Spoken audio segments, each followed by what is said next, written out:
Are we on time? We're 2 minutes late.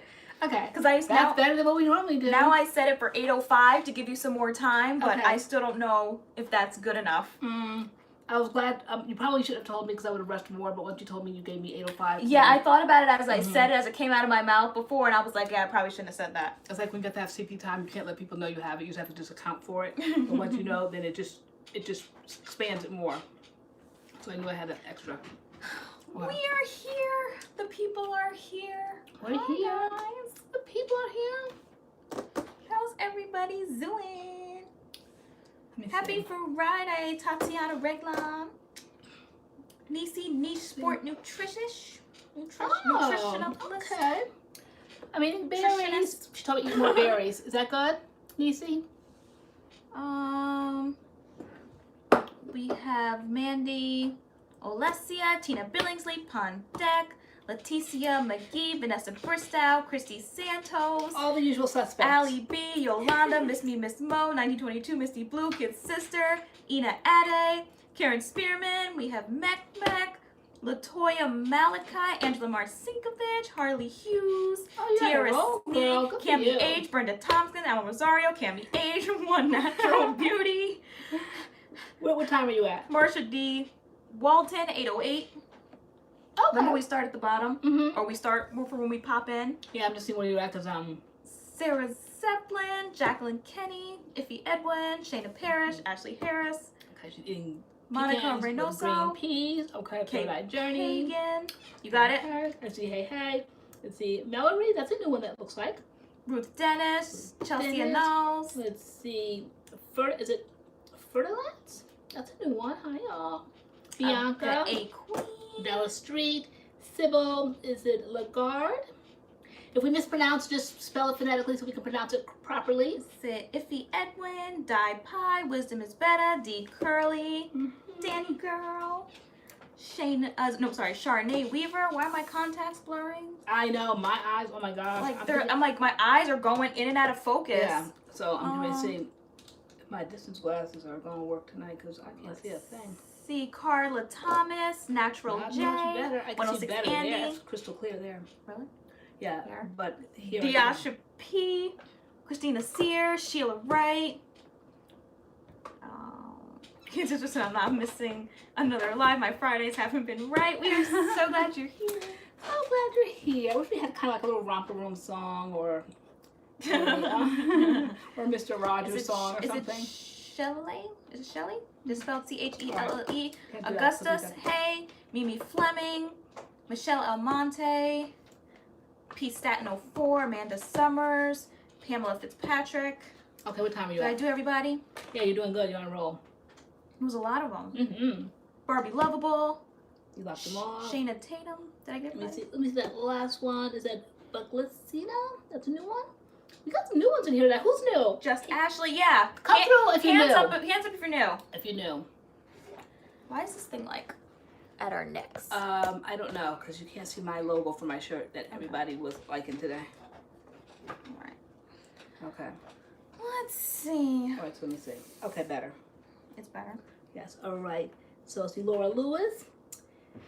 Okay, girlfriend. Leslie LeBron. I'm old, yes we know. You're old girl. You one of the OGs. You hung up the shingle when we hung up the shingle. That's a girlfriend. Oh, you got them, Laura Lewis. So, how's everybody's Friday? How's everybody's Friday? Wow, I just broke my nail tapping it on the counter. Okay. Oh, I left my ring upstairs. Can I wear yours? Girl, it's not gonna fit. Oh, okay. I know, that's why you went out and got the size 8. You had like it's gonna like sit here. And I want it, so like I like the rings like have a little. This is when you wear them. I know. She liked my rings, and I got them from Forever 21, and you wore them in the wash and go tutorial we did the other day. And I'm like, Mom, they're Forever 21. You don't wear them when your hair's wet because they're gonna tarnish. Like I only wear them during talk through, so my hair's already dry. I know. Like, I should have had it on tonight. They're definitely gonna tarnish. I just like to talk with them. Folks want to know how you're feeling. I'm feeling good. I'm feeling good. Finished that IV treatment, and I start oral tomorrow. So you know, it's like an in and out thing, kind of. I felt really, really good throughout the week. Feel good now, holding my own. Not like perfect, but I see hope on the way. So I feel good about that. Someone said we have amazing. Where did it go? I just saw it. Oh, Sarah Lord Zeppelin, y'all got some amazing day 2 hair. This is day actually the 4. This is day 4. This is day hair. 4 Eden Body Works. Yep. This is day 4. So I'm like about 1,000% sure Thank Eden Body you, Works Gail. You think so? Like, I just don't. is my favorite product right now. I don't know. Like, it's so shrunken, you know, but I am the advocate of going, you know, with your healthy hair and your natural hair. So let me, you know, not be a phony about it. But I know it'll be a time like where I'll look back on this and I'm thinking like, why did I kind of not like it? You know, you have to kind of grow into it. So it's a different phase. It's definitely shorter and tighter than I'm used to, but I don't know. Yeah, you told me not to do anything with it. I was gonna come home and do a whole brand new wash. Yeah, I'm like, just like go with it. Yeah, like, it's fine. It's yeah, no, people that don't like. Yeah, this is day 4. This is day 4, and I feel like I'm going into day 5, day 6. Like I don't want to wash my hair yet. Like it still feels good. It looks good. I've barely had to refresh. I have not stuck anything in my hair. No, but what I have been doing, day. It's day 4 Eden Body Works, but every day I've been. It's not really fair to say it's all Eden Body Works. It's I spray it with the Botanicals, and then I go in with I finger coil with CURLMIX, the flaxseed gel. So it's a combination of a lot of things. The base of it was the foam, and then every day I would kind of like spray it and then finger coil. Stewart. So it's a few different brands in here. Oh, hey Xavier. Yeah. I don't know what it is that's got my curls so tight and chunky. Like I still have these little like. Can you guys see that? I'm trying to. Like little ringlet things. What did you use? I did the mousse in the jam, and I think the mousse clumped it so well, and then the jam just kind of like holds it together, but I have not done anything. Even today, like I didn't spray anything in my hair. I didn't do anything. Is incredibly light to have that kind of hold. I'm very excited about the mousse. It makes me want to go back to other mousses we have done to see if it does the same thing. Maybe put a mousse with some type of cream or something, because I'm super impressed with this. So as of right now, this is my number 1 for 2019. We were told this is on like my number 1 list. The way we did the do, love this. We shouldn't have done something. We're gonna try to do again. The do video was ridiculous. Yeah. And it's still sitting on our channel, but we did something crazy. Like you were like, I used 67 pumps for a section. I know. The video was ridiculous. But we got today that somebody said that we weren't supposed to crunch it out, or were we not supposed to touch it? We weren't supposed to put it in and not scrunch. I don't know. We'll try it again. We gotta do that video again, because that was crazy. It's the season for mousse to me. Yeah, and we were like one and doneing mousses. I feel like mousse eyes. No, you didn't miss the exciting news, Dominique. We're just kind of like talking about our hair, and we're all just settling on in for the night. We all got some exciting news. I heard you call out Xavier. He's Mr. Botanicals now. Mr. He's the ambassador. Botanicals. Let's all give him a round of applause tonight. Yes. Congratulations. You're going to hook us up with that code, right? Let us know. The MADCURLS fan wants to know. Yes. Tay, are you doing your new pineapple bangs out? Yes. So when I pineapple my bangs, I do leave my bangs out, and that's made a complete difference. From the first time I got bangs to this time I've gotten bangs. That was totally made all the difference. I'll pineapple everything else and leave my bangs out, and the next day I just take my pineapple out and my hair just falls back down, and cute. My bangs are already here. You're so like kind of like ambivalent about it, and I just think you have a cute round face, and it's just really cute. And I know it's like, I know you go in and out of like you liking the bang look. Joel told you kind of like not to do it, but you really wanted to, and you have to experiment for yourself. Yeah. I know when I was younger, I cut my hair super short, probably like this. I told you guys the story of General Hospital and Holly, and remember Robert Scorpio and all that, and I took the picture in, and Robert Scorpio. That was the name of the character. Oh, okay. And I really wanted that Holly. I think her name was Emma. No, it wasn't Emma Sand. I forget what her name was, but anyway, I wanted that haircut, and you have to just kind of experiment with your own hair yourself. And so you've done it twice now, the bangs. You love it initially, and then you just kind of get like, eh.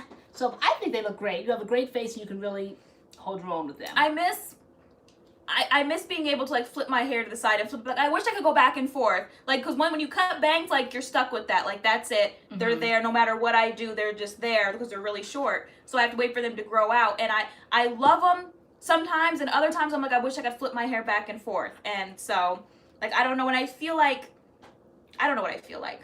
I love them. But then I kind of wish my hair was like back the way it was. Like, I don't know. So, let me see. 106 Andy said she used the Mish Indulge. That's your boo, as you say. Yes, it is. Nelly, yes, it is. Oh, Nelly, I'm so glad you made it. We women have to kind of like just get our little breaks when we can. So, I'm glad to see you there. All right. We have these rough lives here. We're just trying to navigate best we can, but we still show up. Because it's like, downtime. I'm glad I could make it tonight. Yeah, Kristen Stewart says love dislike relationship. Yeah, and it's not Joe's work. The bangs are fabulous. The haircut is amazing. It's your mindset. It's just me. Yeah. Like, yeah, it's just me. Like, so I don't know. It's like I always say, beauty is the eye of the beholder, and so this is a look I have to kind of grow into. I think I'm getting all of the Facebook memories, and I'm seeing last year around this time. It was roughly around this length, but the texture was lighter. It seemed like it's definitely denser. It's definitely frizzing and more compact, it's almost like a whole nother texture now. So last year this time it was definitely much looser. I noticed it today. Let me see if I can pull it up, and I was just like, wow, it just seemed looser last year this time, because you made fun of me. It was a picture, you compared me to Peppermint Patty, and you said we were identical I twins. feel like your hair is like basically back there. Your hair is definitely growing. Oh, it is. I can't deny that anymore. No, it's definitely D-curly, yeah, no, I totally agree. She said my hair grows fast. She'll be flipping again soon. Oh, yeah. Yeah. I'm definitely feeling by, like, August, September, like, I'm going to be able to flip it to the side or something. Last year on this very day, okay? So it's about the same, but don't you notice the density is different? Like, the curls don't look as dense. They look looser, kind of. Can you guys see the difference? Am I holding it right? Am I holding it right here? You compared me to Peppermint Patty. Yeah, it's not picking it up. Oh, kind of picking it up. Picking it up a little bit. See, it's about the same length, believe it or not. Yeah. But it just looks different, drier, fuller, denser this year. I said natural hair, you can just never pinpoint it. It never looks the same for me on any given day. Yeah, I did start taking hair vitamins with you. I'm taking the Nature's Bounty Hair, Skin, and Nails to kind of speed up the growing process. But back when I used to take them regularly, I used to take 3, because I think you're supposed to take 3 a day or something. Right. And so back when I started, again, I started taking 3, and like the first day, I was so nauseous and like sick. So I was like, okay, like I have to build up to that again. So I started taking 2 a day, 1 in the morning, 1 at night, and then like I have to build back up to taking 3 a day. But like that first night, I was like, hit me, and like I started taking them 3, and I was like the whole night, I was just like I was sick. They really are the best, and I really see the difference. When I start taking them, how the hair grows very fast. So, hi, the J-Way. Thanks for popping in, saying hey. Popping in, girl. Hey, hey. Okay.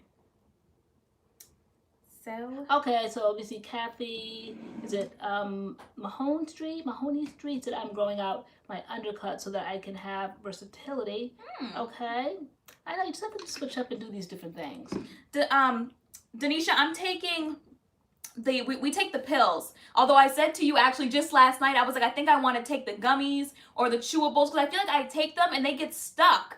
Like right here, like I just feel them and like my chest hurts, and you're like that I'm just so dramatic. So dramatic. You just pop them all and move on about your life, but I'm like, I taste them. When I burp, I taste it. I taste it in my nose and my chest. And I don't even have to have food on my stomach. And vitamin B is no joke. And hair, skin, and nail vitamins have vitamin B in them. And I just pop them with no food on my stomach now, and it doesn't affect me because that's how long I've been taking them. Yeah. No. I stopped for a while, almost like cold turkey, and maybe that's why the shedding started.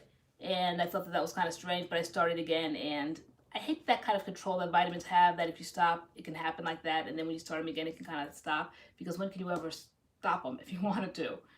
Because sometimes I don't feel like I really need them. I mean, my hair is growing, but then I think, why fix what's not broken, right? So if they're growing, if my hair is growing from the vitamins, then why stop taking them, right? So, I don't know. But they definitely work. That particular brand. I don't know about other brands. I haven't tried any other. There's so many out there, right? There is. I used to take the Bounce Curl ones, which absolutely work. I just don't like the size. The size of the pill is too big for me, and so I went with yours, which are smaller. But now I'm feeling like those are too big for me because I just feel them. I could swallow them, but then I just feel like they get stuck, and I have to keep swallowing. Like they don't go down. Gel caps, whereas the Bounce ones look like they're capsules. You can open, that powder can come out, and I have like a whole process. I put it in my mouth. I keep throwing my head back as if it's supposed to magically go down my throat and throwing my head back. By the time I do that, and the juice is in my mouth, I'm trying to throw them back, and they're coming out the powder, and ugh. So I just rather just work with my little gel ones. They're a decent size. They're not like choking hazards to me. So I've been doing it for a while. Girl, because you're a boss, girl. Got hair to grow. I know for the medication you have to take like these next coming days. I'm like, what's the size of the pill? It's always my question. What size is the pill? Is it like a horse pill? I know. My question is always that, is it going to make me sick? Is it going to make me nauseous? I hate that feeling. My sister's like, can you knock it off?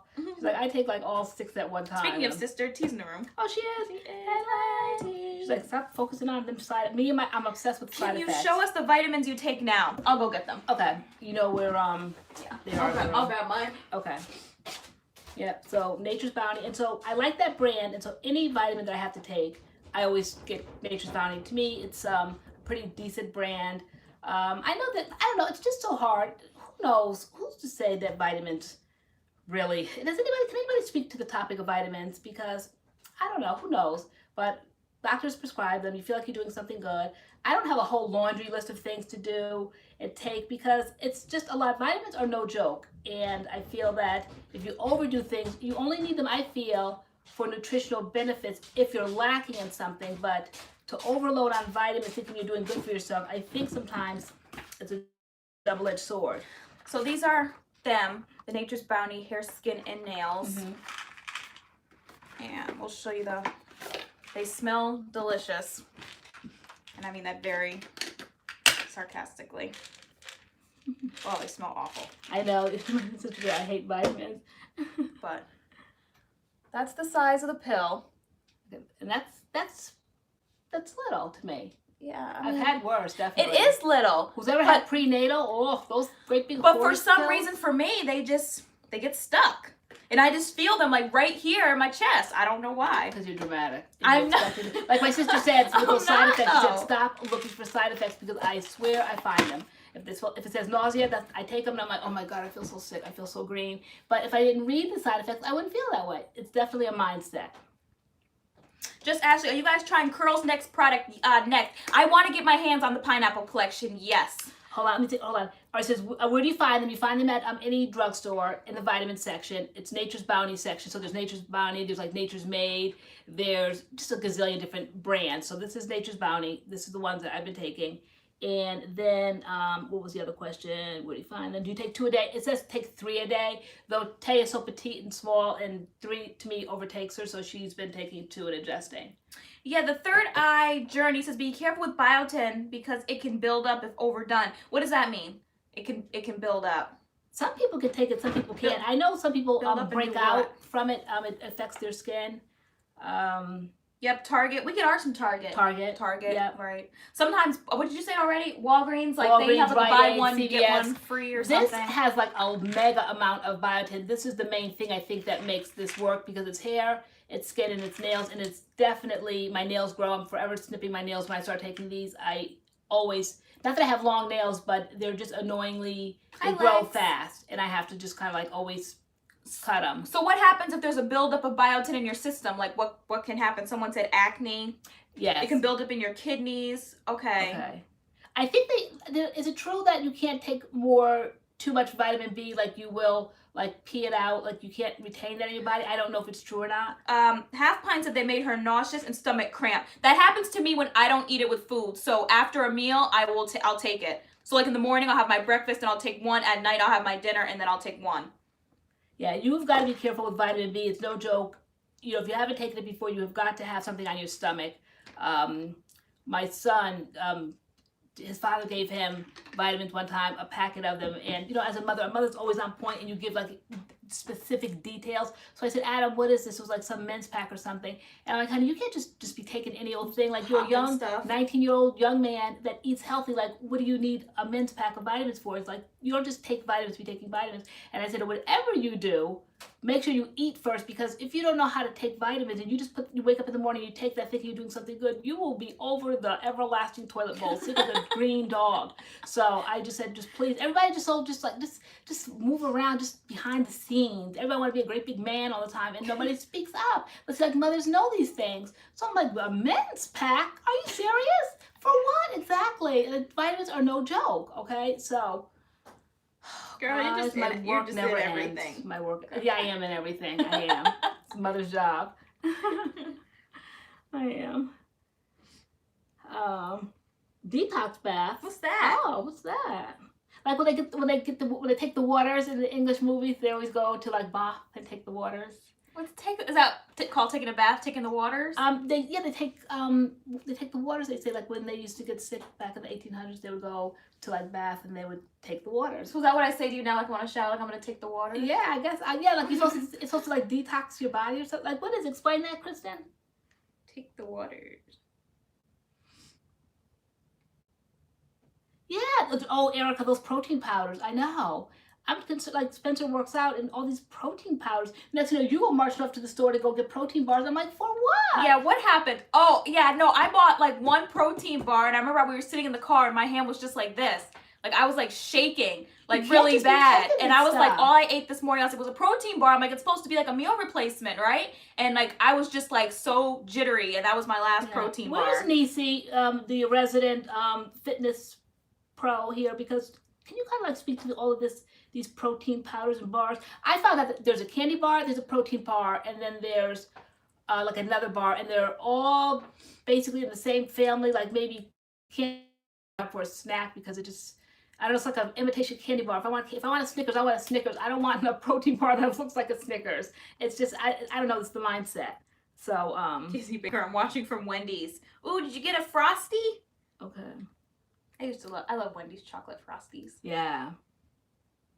I had vegan ice cream today, trying to be healthy. You did. We went to 16 Handles, which is like an ice cream place, like a frozen yogurt place where you get your own ice cream and then like you can do your own toppings and they weigh it and then you buy it. We put it in our vlog. 7-day vlog we did this week. We started on Sunday and we're putting it out Sunday. So like 7 days. We're like, saying this is your life. Like right now, I'm saying this vlog is gonna be probably at least 2 hours. It's gonna be like a movie. It's 7 days worth of footage. It's gonna be long. Like I haven't even started editing yet. It's gonna be serious. It's a lot. Depending on how the first one goes is whether we'll do it again. But it's like a week. It's a week-long vlog. But anyway, today for the vlog, we went to 16 Handles, and typically you go in, you get like the sweetest ice cream, the sweetest toppings, chocolate. All the whipped cream. But I don't necessarily know just because I got vegan ice cream if it's good. So there I am in 16 Handles. Candles. Is it Candles or Handles? 16 Candles is a movie. Like Googling, is vegan ice cream good? What's in it? How much sugar? How much this? And there is an app, I think it's called Fit app or It app or something where you can see, because my issue is inflammation, okay? Because things say like rheumatoid arthritis or definitely MS, different like chronic illnesses cause inflammation, and that is my issue. It's not sugar. It's not like I'm looking for a fat-free diet, low-fat diet, anything of the sort. I'm looking for inflammation-free foods because inflammation is not good for MS. So that's what I'm trying to do. So just a lot of leafy greens I know right now, and berries, definitely berries. And so the Nisi said today, no like bananas. Like you want to get bananas, you want to get mango, but you really need more things like berries. I've been reading, but I'm really dead serious about that. I've been told it over the years. I never took it seriously, but I'm taking it dead serious now. You totally are. Yeah, I'm taking it dead serious because it's my life. So it's my health. While you were over there eating healthy, I was eating birthday cake flavored ice cream with big globs of cookie dough all in it. But we're still at a yogurt place, so you know. So you did good. You have been taking it very seriously. I'm semi on the wave with you. Like I had salmon with you the other day, but you know I wanted to put like some lemon pepper on mine, and you were putting just lemon juice. Lemon juice, no salt. I was like, I just anything like that. I'm just trying to eliminate to see how I feel, so I'm not always just dragging and tired, and we'll just just have to be in charge of your life. 106 Andy said, have you tried celery juice? That's been the wave lately. I've been seeing people do celery juice. I've heard so many things like that. And then turmeric, I've heard. Some of the stuff that you have to just be careful. You cannot overdo it. And I have a tendency, guys, as you know, to be obsessive and overdo everything. So I have to really read about what I do before I start doing it. Because I'm thinking turmeric is good. And then I heard that it could probably cause ulcers or something. So, you know, everything in moderation. And I have to learn moderation. Moderate. I have to learn moderation. Moderation. What else did I just see? What's the best refresher spray you guys recommend? Girl, go ahead, you start. Oh, no, you go right ahead. Okay. My personal favorite is what I kind of turned it into a refresher spray, but my favorite is the Cream of Nature, the coconut milk leave-in. It's coconut milk. I think it's like conditioning and detangling spray. And it's like a spray leave-in, and I use it as a refresher spray because I like my refresher sprays to be like more milky and conditioner looking. If my refresher sprays are clear, I feel like they're not doing anything. Like it's almost like it's just water on my head. But yeah, I prefer to take spray leave-ins and use them as refreshers. And my favorite is the Cream of Nature, the coconut milk one. I buy that in bulk. I actually just had an order from Walmart. They sent me like 5. I bought 5, and because I go through them so fast. So. And mine is MADCURLS, the Kink Drink. I even had the cute little shirt on the other day when I was at the hospital, the Kink Drink. Nappylicious was so cute. But that's my favorite. That's what I always start off every refreshing day with. And then I'll go in, like I said today, I went in with CURLMIX. But I don't know, that first layer, it seems like it just settles the curls down in a way that no other refresher spray has. I got an email today, or maybe I was on Instagram, about Weed-Ad. For years I've heard about that botanical spray. Does anybody know about that one? It's been out for years. And I used to spray it in my hair when it was relaxed, not knowing any better. Just getting interested in my hair at that point, fully relaxed, and going into Sephora, seeing all the Weed-Ad stuff, not realizing it was for natural hair, and just taking this botanical spray and puffing up my roots. But I just wanted, because it was Weed-Ad, it was high-end, I just wanted something in my hair, but not really understanding it. But now that I understand refresher sprays, I'm like, I wonder how the botanical boost would work. Does anybody know about that one? My favorite is Alikay Naturals refresher spray.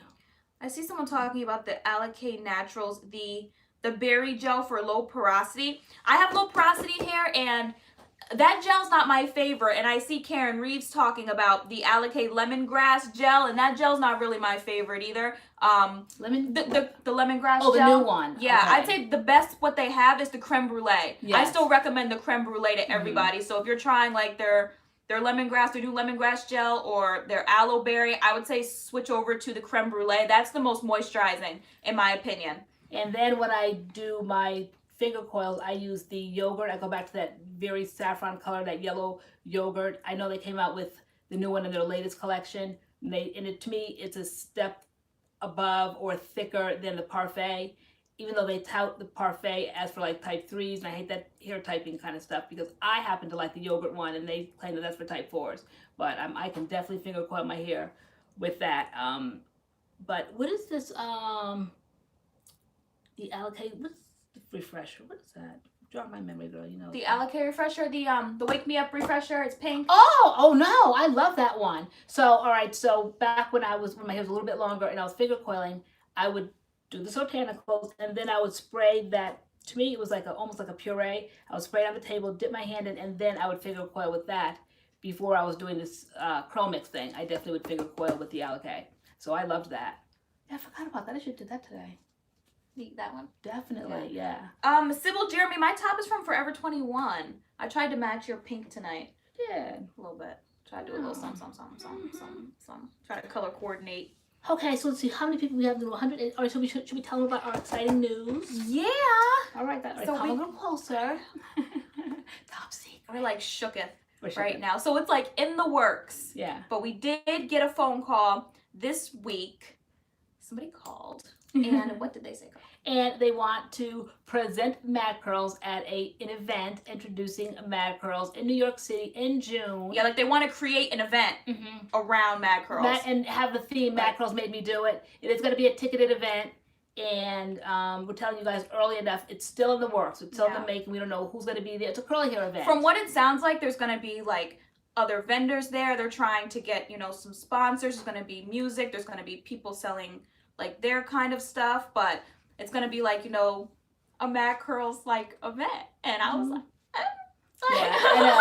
like they have all the cute little stuff there, like the little big cardboard and picture taking opportunities. You know how they have that. When we were at that Honey Bloggers thing, and they had our faces in a little cereal box. So all that kind of fun stuff. We're gonna have like a lot of say in it because like it's our name on it. So we were already saying, well, we want this, and we want that, and we want this. So and I said definitely. I said you could serve alcohol. I said, but make sure we have non-alcoholic. Remember that want some seats. Right. I said I need chairs to sit. Definitely. I said LoriAnne needs a chair to sit, places to sit, and I said and I shouldn't be forced to drink alcohol. I said that other event I went to, if I didn't drink alcohol, well then here we go with the carafe. Remember? And I'm like, what are you doing with that? And they're gonna start pouring me that dusty water in a cup. So I said, at an event with our names on it, I said I want things for people that don't drink. And if you want to drink, knock yourself out. Just don't get carried away at an event. Yeah. So we'll tell you who's hosting the event and all the information very soon because the event, they want to host it in June. And I was like, okay, we want to give all of our Mad Curls fam plenty of notice because we don't know like how serious people might want to travel for this. Like I don't know how serious people are going to be, so we want to give people plenty of notice. So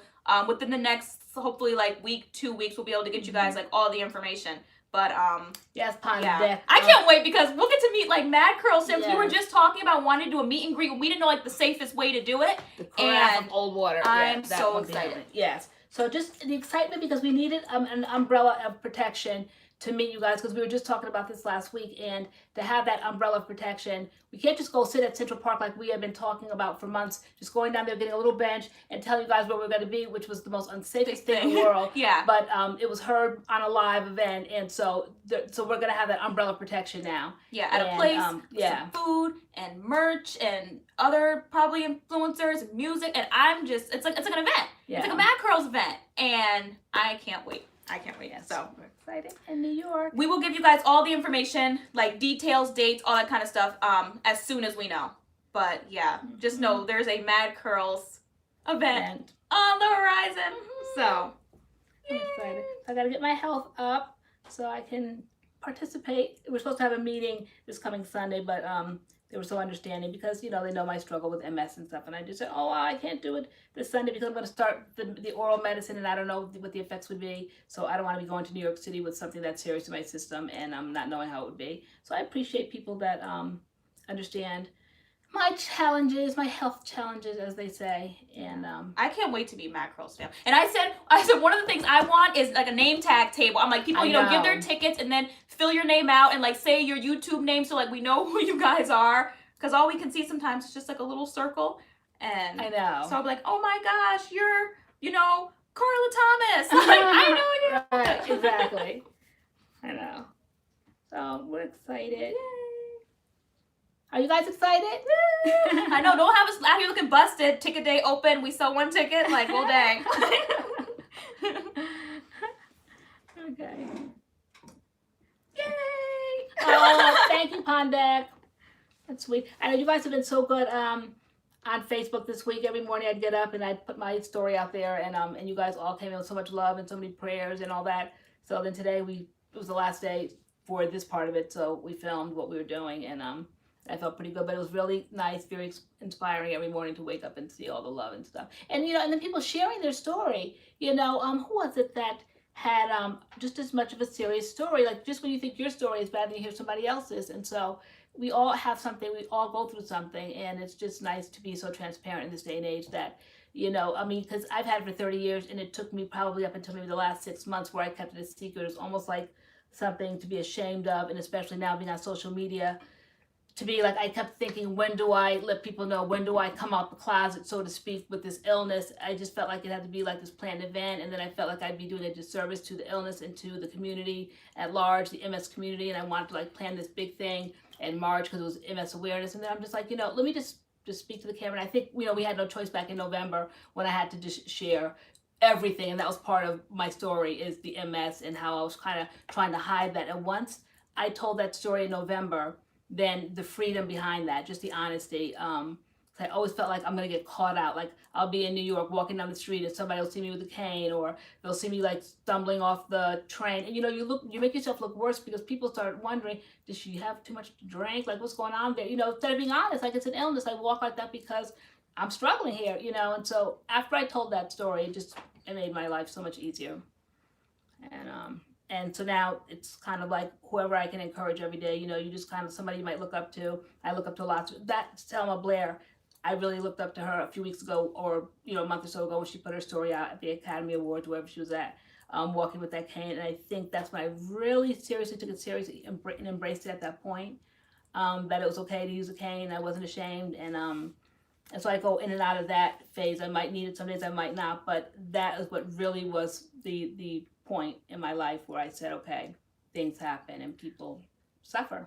Casino Lucky and Lady Smash 711, are you two sisters? It looks like kind of met up in the chat, like, you know, what are you doing here? What are you doing here? Wait, where is that? There's Casino Lucky and Lady Smash. They're talking to each other in the chat, like, oh my gosh, they both watch Mad Curls. Hi guys. That's cute. That's funny. So what are the family connections in here? Family members. I have my sister in here. That's Tiffany Treadwell. That's my sister. So I know then there's Sydney Jeremy, right? That's a sister, and what's her sister? The one with the last name begins with a B. What were the sisters or family connections in here? If there are any in here right now. And if not, go get your sibling. Is a beautiful girl. Did you say you used to take Bounce Curl vitamins? Yeah, I took them for yes, almost a year. I took them for a while, but then I got sick of the horse pills because to me they're bigger. I know I have a jar somewhere around here. Do you want to see the Bounce Curl pills? They're like a decent size, but they were too big. I didn't like taking them. Thank you, D. Curly. I know you're so good. She always comes into my Facebook messengers. And nobody has any claim. I mean, I'm forever in Facebook Messenger, so I'm not exclusive like that where I'm just having, like, I hate that favorites.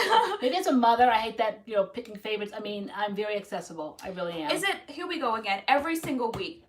Is it that? Shot? Is it Sour? Wait, the No. X?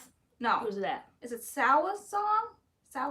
I think it was Soa song, right? Every week. Yeah. We were terrible. But she said, are you going to bring the Mad Bros? My sister has a crush on one of them. Can't remember which one. Gotta make sure to bring her along. Yes, we told them both, and they were trying to act like they weren't coming. They will be there. They'll be Front there. and center. Yes. They both will be there. Yes. Front and center. How old's your sister? That I could kind of narrow it down for you to tell you which one it probably would be. Because Adam's the younger one. Adam's 19 Spencer's 27. 27. He's 27. Sorry, I'm aging him. I tell him he's 30. That's what I said, Angela. See if Bai will sponsor the event. I know. I thought about that. So we're gonna try to think about sponsors. We think about like swag bags. She's 23. Yeah, probably Spencer. Probably Spencer. Yeah. Swag bags. Like what kind of vendors? What kind of people would you like to see to support the event? Because we would like to do that too. I was like, we do a lot of brands on our pages and we're trying to see like how do people go about doing that, but I was like, I don't want nothing busted. Stuff we've never done, stuff we've never heard of before. Like I don't want nothing busted. My name attached to nothing busted at all. I said I don't want no busted venue. Guys, you know me, I'm bougie. Xavier. It's probably Spencer. He's the daddy. I can't. He is Xavier. He so is. Like, no, I think he means it kind of like Zaddy. Like, all right. All right. But all right, my version of that is the boss. Someone said CURLMIX. Ashley Harris said CURLMIX. Yeah, I thought about CURLMIX definitely. So we don't know how all that goes. We don't know who's Nature's little secret. Yes, we don't know who Mac Daddy. Yeah. I was thinking maybe Mac Stone Pencil. Right, Mac and a whole bunch of Mac Stone pencils. I have grandiose ideas. I know. I'll be handing out Capri Sun boxes or quarter water. When people sponsor, do they just do it like for free? Like, yes, I'd love to support your event, or do you have to pay to have people stuff in your bags? Like, how does that work? Does anybody know? How does that work? I have no idea. I have no idea. We're novices to all this. But we are excited, and so much so because we just connect with you guys, and we finally have a place where we can meet you guys for the day, and it's just exciting. And I was like, I wanted to go to, when I wanted to go to the sugar factory, like, Mom, it's not big enough. I know, you were like, let's have it at the sugar factory. I'm like, Mom, no, it's not big enough. I'm like, we definitely need something big. Like, you're obsessed with the sugar factory. I'm like, we can just go.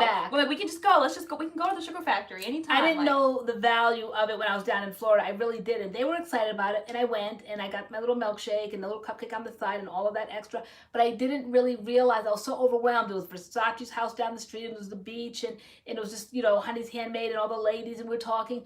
But I never even went inside. You did to go to the bathroom, but I never did. And then when I got home, and then we showed up on the Sugar Factory's page, and I saw inside, they just have wall-to-wall candy.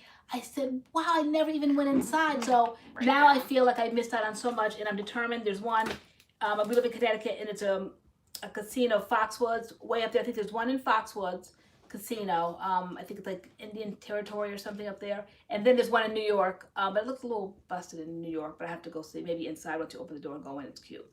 But I'm definitely determined to go back. You said just pick a day. Yeah. We'll drive. It's like Camille Rose. I'm seeing Nature's Little Secret in here a lot. Okay. They want to be a part. But someone said usually it's for free, and they do and they give like trial sizes or something, so it's like small. Okay. But they do it for like visibility. That's what I thought, kind of like to have their name, and then buy. Yes, definitely buy. Like, I hope buy jumps in. Yeah. Soultanicals.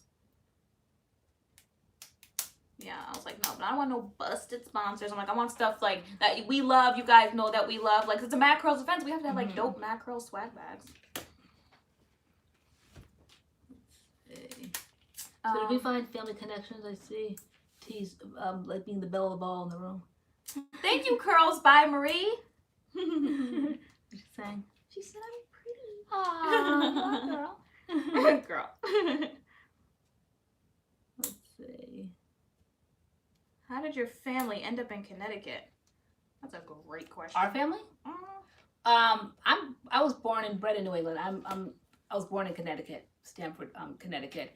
Then when I got married, I moved to California. But I always say, week after week, same old dried up story. Exhibit A, they say once you move to California, you never move back. No, I didn't enjoy it out there. I'm a New Englander, so it's nice and there's plenty to do and all that. But I just love Connecticut. So I didn't like end up here. I was born and raised here, and then when I got married, I moved to California. But I'm just not a California girl. But you and Spencer are, because you guys were born out there. Yeah. So if everybody had to go back to their respective states, you would be staying here. I'd be going to sunny Cali. Because Adam was born here. Right. Yes. Thank you, Michelle Almonte. Hashtag MADCURLS fam. Thank you. Hashtag MADCURLS fam. I know we're gonna have our hashtags all over that event. Hashtag MADCURLS fam. Hashtag MADCURLS made me do it. Hashtag MADCURLS merch. I think of some other hashtags. Hashtag you want to start MADCURLS kids, because we always get like people's kids doing different stuff. I don't know why you guys didn't buy, and maybe for safety purposes. Girl, because it's Facebook, and then it's like, girl, my Facebook is popping. Okay, girl, with like 5 subscribers. No, you guys are beautiful kids. Like send me the cute pictures. You guys really need to follow LoriAnne on Facebook, because she does get it popping up there with like videos and literally like our day to day. Yeah, you're like, Ma, come off of Facebook. Ma, what are you doing now, Ma? Come off of Facebook. Can you come off of Facebook? I'm like, no, they're my friends. And then you just post pictures. Like I saw one of me curled up in a chair, and I'm just like, nah. And then I got onto the stickers, guys. I love the stickers now. So I put a cute little sticker because I took a busted picture of all these like tacky hangers and clothes. So I blurred it out, and then I put like, I think I put like it's a mood there to hide all that extra mess there. Then today when I was at the Pyology place, then I used a cute little lunch bag. Right, hashtag not bothered. Hashtag busted. Yeah. Hopefully, I mean, I'm sure it'll be a busted event. Yes, Tina, you follow me. And MADCURLS busted event. You always go to nice restaurants. You have a nice looking boyfriend. That's Tina Billingsley. She's got a nice little man there. Okay. I see people's relationships. Let me see. Somebody said, let me see, Beautiful girl. Are you? Okay. All right. LoriAnne, did your parents or grandparents move up north during the Great Migration? No, my grandparents were from like the deep South. South Carolina was my grandfather. Virginia, South Boston, Virginia was my grandmother. And they did come up there, like in their teens to Stamford, Connecticut. And that's kind of like how it all started. And then my mother, of course, was born in Stamford. And then she had us, and we were born in Stamford. Lived in Norwalk growing up. And that's basically, you know, my life story. And then when I got married, I moved to California. But kept going back and forth between California, Connecticut. We felt like we were military or something, but it wasn't. It was just like job opportunities. Xavier, I agree. We gotta get Chef Curly Bakes. He said, oh my God, we need a MADCURLS cake or cupcake. Oh, yeah. Absolutely. Yeah. I have to write that down. Yeah. I just saw, where did it go? Oh, Jasmine Walker talking about trademarks, trademarking our hashtags. You have to have bread to trademark, right? Yeah. Like, you gotta have money. Yeah. To trademark.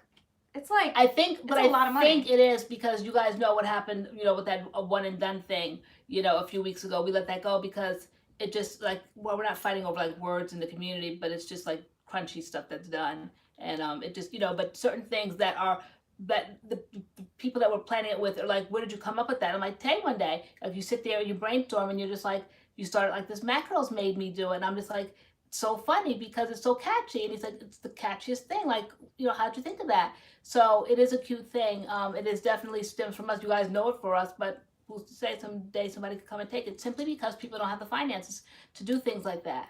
Hi, Laura Ashley. Laura Ashley. Someone said, can you say hello to my wife? Her name is Laura Ashley. Oh, Laura Ashley. I used to love Laura Ashley clothing store. I was like the Laura Ashley poster girl. I was. Everybody knew me for that. It was so cute. My house, my sheets, my lamps, everything.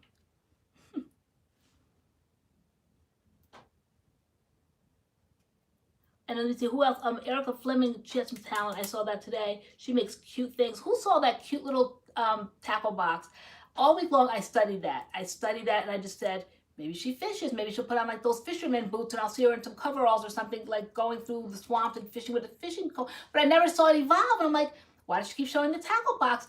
Little did I know it was edible. It was so, oh my gosh, the detail. Has anybody seen that? I know, like, it's CCJ in here now. Whoever's on Facebook, because Erica's on Facebook. I'm sure plenty of you on Instagram, but Erica Fleming, your Erica's Edibles on Instagram.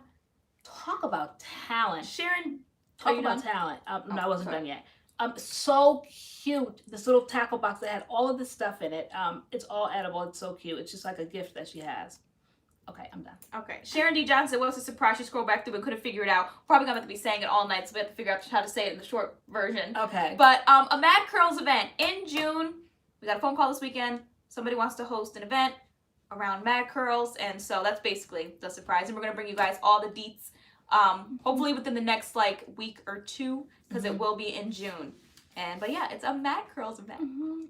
Well, you get to come meet MADCURLS, and yeah, it's going to be a ticketed. It's going to be a ticketed event because they have to pay for the venue and all that. So we don't know what it is. We don't know all of that yet. We just had the phone call last night or the night before, and we're just kind of like laying it out now, and we're excited about it. We're excited more so for the protection of the umbrella protection, because we wanted to do this. We seriously were going to get a bench, as I said, in Central Park and just sit there and have everybody come to us, but that was completely crazy, you know, and not safe.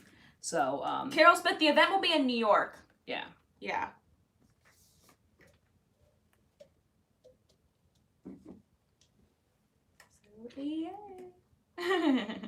All chocolate candy, Erica said. So cute. Oh wait, what movies people talking about? I watched it today. We were supposed to go see Dumbo. We haven't seen it yet. No, we haven't. Has anyone seen Dumbo? Girl, I'm gonna eat one of them strawberries, girl. Okay. You have a fork? No, I know. It's just like finger food tonight. Oh, is it? Yeah, like this. Where do you put like the strawberry juice? There is no strawberry juice. That's like juice. On your hands. Oh, like this? Okay. Got it. Oh, this is 2. I picked 2 up. Okay, I'll go. What movie are you guys talking about? I see Louis Gates here now. Yeah, Erica, put your IG on there, because it's something not to be missed. You guys have got to see this. It's so cute. It's a tackle box, like a fishing tackle box. Erica, did you ever do a sewing box? That would be cute too. That'd be a cute idea. But the tackle box, it was just so detailed. It looked like a dead, spot-on tackle box. Sarah Zeppelin said, I'm freaking out for Lion King. I need it. I've been seeing nothing but people complain on Twitter about Lion King. Like the visuals that they're putting out, they're saying Scar doesn't look like Scar. They're saying the Hakuna Matata part, like when you see like Timon and Simba and Pumbaa like walking on the log, they're just kind of walking, but in the animated one, they're kind of like swaying and they have personality. They said like the movie doesn't look like it has personality. So I've been seeing a lot of complaints, but maybe once we see it as like in its totality, when it comes out, like it will be better. But like so far, based on the stuff that they put out, people aren't happy. Okay, so like I know I'm not doing it justice, but just to get to wet y'all's whistle, because it's so cute. Like, all right, Tay, you always know how to hold the phone up better. So all right, so that's it, like all wrapped. But then she opened it. Okay, so just right there. Yeah, it's it right there. Oh, okay, good. You opened it there. Look at what's inside. Look at that. That's all edible. Isn't that incredibly talented? So much talent. So much talent. It is. I'm just blown away by like quaint things like that. So cute. That's so cool. And she started, like she said, it was a hobby for her kids, for when your oldest was 2, I think you said. And then just like I said, I was telling her, I said that we start off with these things for our children, for the love for our children. She's totally like a mother like I am, you know, just really into her boys. And so it started off as a hobby for her oldest son when he was 2, and then it just kind of like evolved. Like my quilting started when Spencer was a baby and I wanted to make something, and I started like a little quilt for him, and then I ended up doing California State Fairs and doing, you know, bed-size quilts all by hand and stitching and, you know, all of that because I just love quilting. But, you know, you do this for the love of your children, and then you see that you have hidden talent. Take me for instance, tonight. I did for the love of you, honey, to be on the show, and now I just love to talk. Girl. It's like the perfect venue. You You can't shut me up. I love being on here on Friday nights talking. Atia Lawhorn, I agree. She said, I don't care about that. People complained about Aladdin too. What- Yeah, I saw people complaining. Also about Aladdin. She's all I know is Disney is smart, making money off movies they already made money from. Know. That's very true. Because people gonna complain, but they're still gonna go see it. They're still gonna go see it. They're still gonna go see it. They're gonna be sitting right up there to see Dumbo. Because I'm gonna see them all. I mean, after I love Beauty and the Beast. The one I didn't really care for was the newest Cinderella they did. I mean, I still watched it. I thought it was great. But to me, Disney is music. So if the live actions don't have music in it, I'm just kind of like, okay. Like, I like when they have music. Like, Beauty and the Beast had music in it. The only part at the end was when he turned back into a human and they just started kissing. He was supposed to say, Belle, it's me. And I think the director should have left that in, and I say that every time. That's just my part in the movie, that they just look at each other and they just start kissing. I'm like, no, he's supposed to say, Belle, it's me. And he doesn't say that. And that just ruins the whole moment for me. I did, Carol. I finally got her hooked on buy drinks. And then Ashley said that her friend's having a baby girl, and I'm knitting her a Winnie the Pooh blanket. Oh, I never could catch on to knitting. My sister was a whiz at it, and then she did crocheting too, but I never knew how to do that. Oh, Half Pint. I haven't seen the new Mary Poppins either. I just recently saw Christopher Robin, though. I thought that was good. Yeah, that was cute. Who was so cute. Mm-hmm. It was a cute movie. It was cute. I saw it on the airplane when we were going to Miami. I watched it again. Let me take out that mini violin. My sister talked about that Easter bunny this time of year because she wasn't eating it fast enough for me, and I had such a sweet tooth, and so we got the identical Easter baskets one year when we were kids. And I dogged mine because I have such a sweet tooth. And my sister was eating hers just a little too slow for me. So one day I popped in her bunny. It was, they still make them. It's like Russell Stover. It's the marshmallow bunny. And I think the outside is yellow. And it has a little cracked egg. And it's outlined in like the chocolate. And it was so cute. And so one day I went in the closet. Now I don't know if I lied about it when she said, where was it? And I was like, my mouth all stuffed out. Kind of thing. But anyway, every year that violin comes out. And I owe her an Easter bunny. Girl. Just buy Tia an Easter bunny. Yeah. Yeah, we're watching. The boys always eat my Easter bunny because I don't eat it fast enough. They remember always when eat mine. Spencer was in the military last year, and I got you guys because I'm a mother to my heart, and I just still, I don't know, my kids just will always be my babies, and so I get them all my Easter basket. The Spencer was in the military, and so we took a picture, showed it to him, and every day we'd eat from it. By the time he got back home in June, basket gone. Right? You were like, yeah, we'll hold on to it for you. Yeah, no, it didn't last probably like a 2 poor weeks. Adam, he's like, him and his brother like this. He took it dead serious. Like, he really put a lock and key on it. Basically, Adam, get out the way. Out of the Spencer's way. not here. We're eating his Excuse Easter me. basket. Like, yeah. And every day, poor little thing, he wanted to like, put it under his pillow. He just try to preserve it for his little brother, for his big brother. But like, Adam, please, so boring. Yeah. Spencer's not going to eat that when he Pass gets them back. Hershey's. Yeah, right. And you can't even replace them because at Easter they always have like the pastel colors. And then if you just go get them a Hershey, just an old ugly package. Yeah. But at Easter they're so cute and colorful. But yeah, Adam had that box under lock and key. He did. He was dead serious.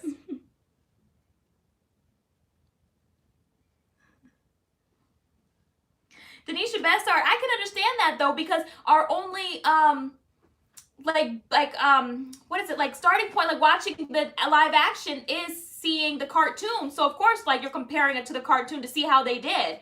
When when they turn books into movies, I'm comparing the movie to the book to see if they kept to the script or not, or how they switched things up. So that kind of makes sense. Like, I'll be like, that didn't happen in the cartoon. Like, yeah, I enjoy seeing the movie after I've read the book, but I don't see the movie in place of the book because the script changes so much. You just lose something in the translation from the book to movie. You can write so much more in a book, and to me, it never translates well.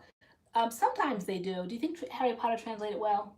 I think I think they switched directors too many times. I think the first and the second one were the most realistic. I think the first and second one they nailed. By the third one, they switched Dumbledore's and the director. That one was okay.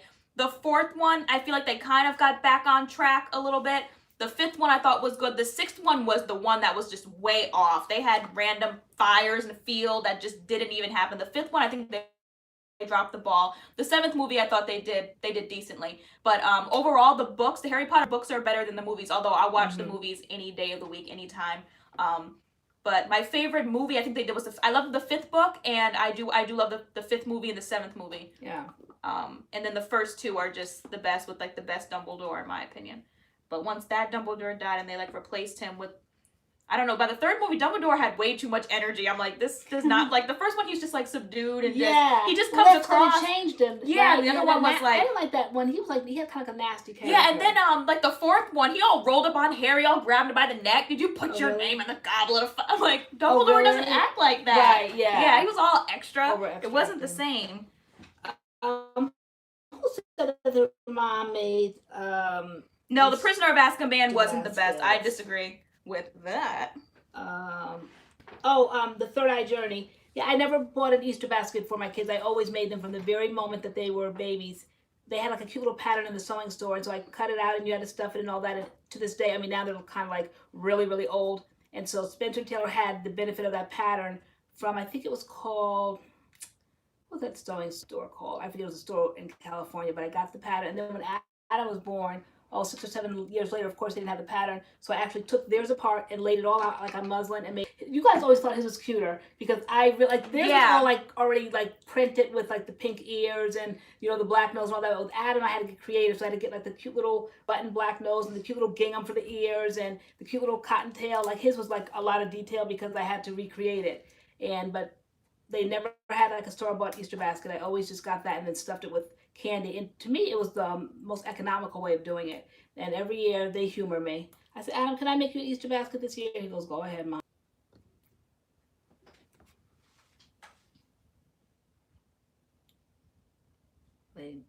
Are we here? I think we're here. Are we here? Are we back? Sorry. Yeah. Okay. Yeah.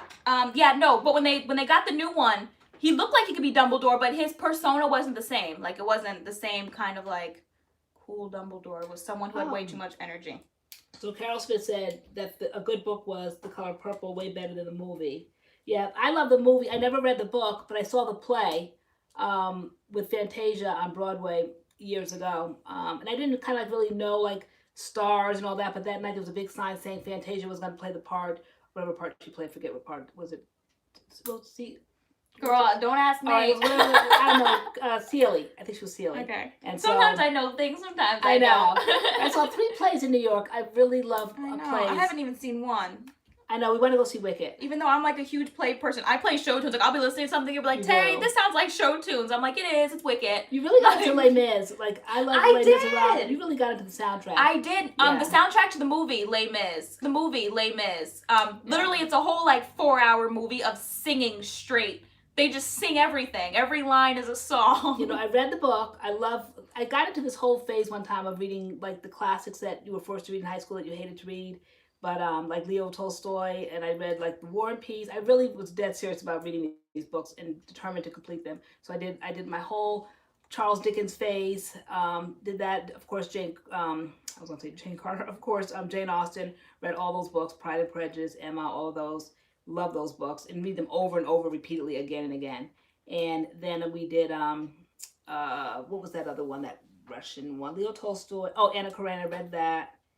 And so then Les Mis, I wanted to see that Les Miserables on Broadway, and I did, and it was fantastic. And I think it wasn't the last week. I think we went to see Phantom of the Opera. That was the last time and they took it down. I mean, love that bring soundtrack too. Yeah, I love Phantom of the Opera. Love that soundtrack too. But no, we want to see Wicked, and that's what we want to do next. I've also gotten into Newsies. I like Newsies, and I wanted to see Dear Evan Hansen, but I never got to go see that. But I do like the soundtrack to Dear Evan Hansen as well.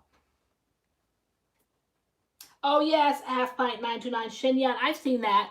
I would love to see something like I haven't seen it myself. That looks so beautiful. But that's so beautiful. We always get the like the advertisement in the mail, and then like we see it.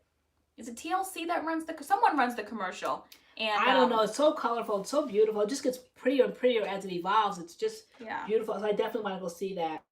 I met Will Smith at Ada in New York. Oh, fun. So Wicked. So Wisdom is Better. So Wicked. Who else I saw Wicked? Oh, Sarah Zeppelin. Sweeney Todd is on Netflix. I've been watching. That's the Oh, that crazy. That meat pie with oh my gosh, with Johnny Depp and that other woman that plays like Bellatrix Lestrange in Harry Potter. What's her name? Something Burton. Is it something Burton? Or Tim? I know Tim Burton like does those crazy movies. Like he's somewhere. He did that movie, I think. Tim Burton. He does that crazy. He has like a weird. You always know when he's the director because the movie's kind of like dark. Yes. Okay. Helen Bowman Carter. Yes, that's her. Oh, And okay. I wanted to see it, but I was like, no, he's the one that be chopping people's necks and cooking them in pies. And I was like, I'm not in the mood for that. Yeah. Okay. Yeah, no, he be cutting people's hair and then killing them and then sending them down to his wife to they can bake them in pies, and I'm like, okay, I think I've seen it one time. It's not something I'm like, okay, I want to see this again. Like you'll pick a movie and you'll just be like, let's fall asleep to Roots.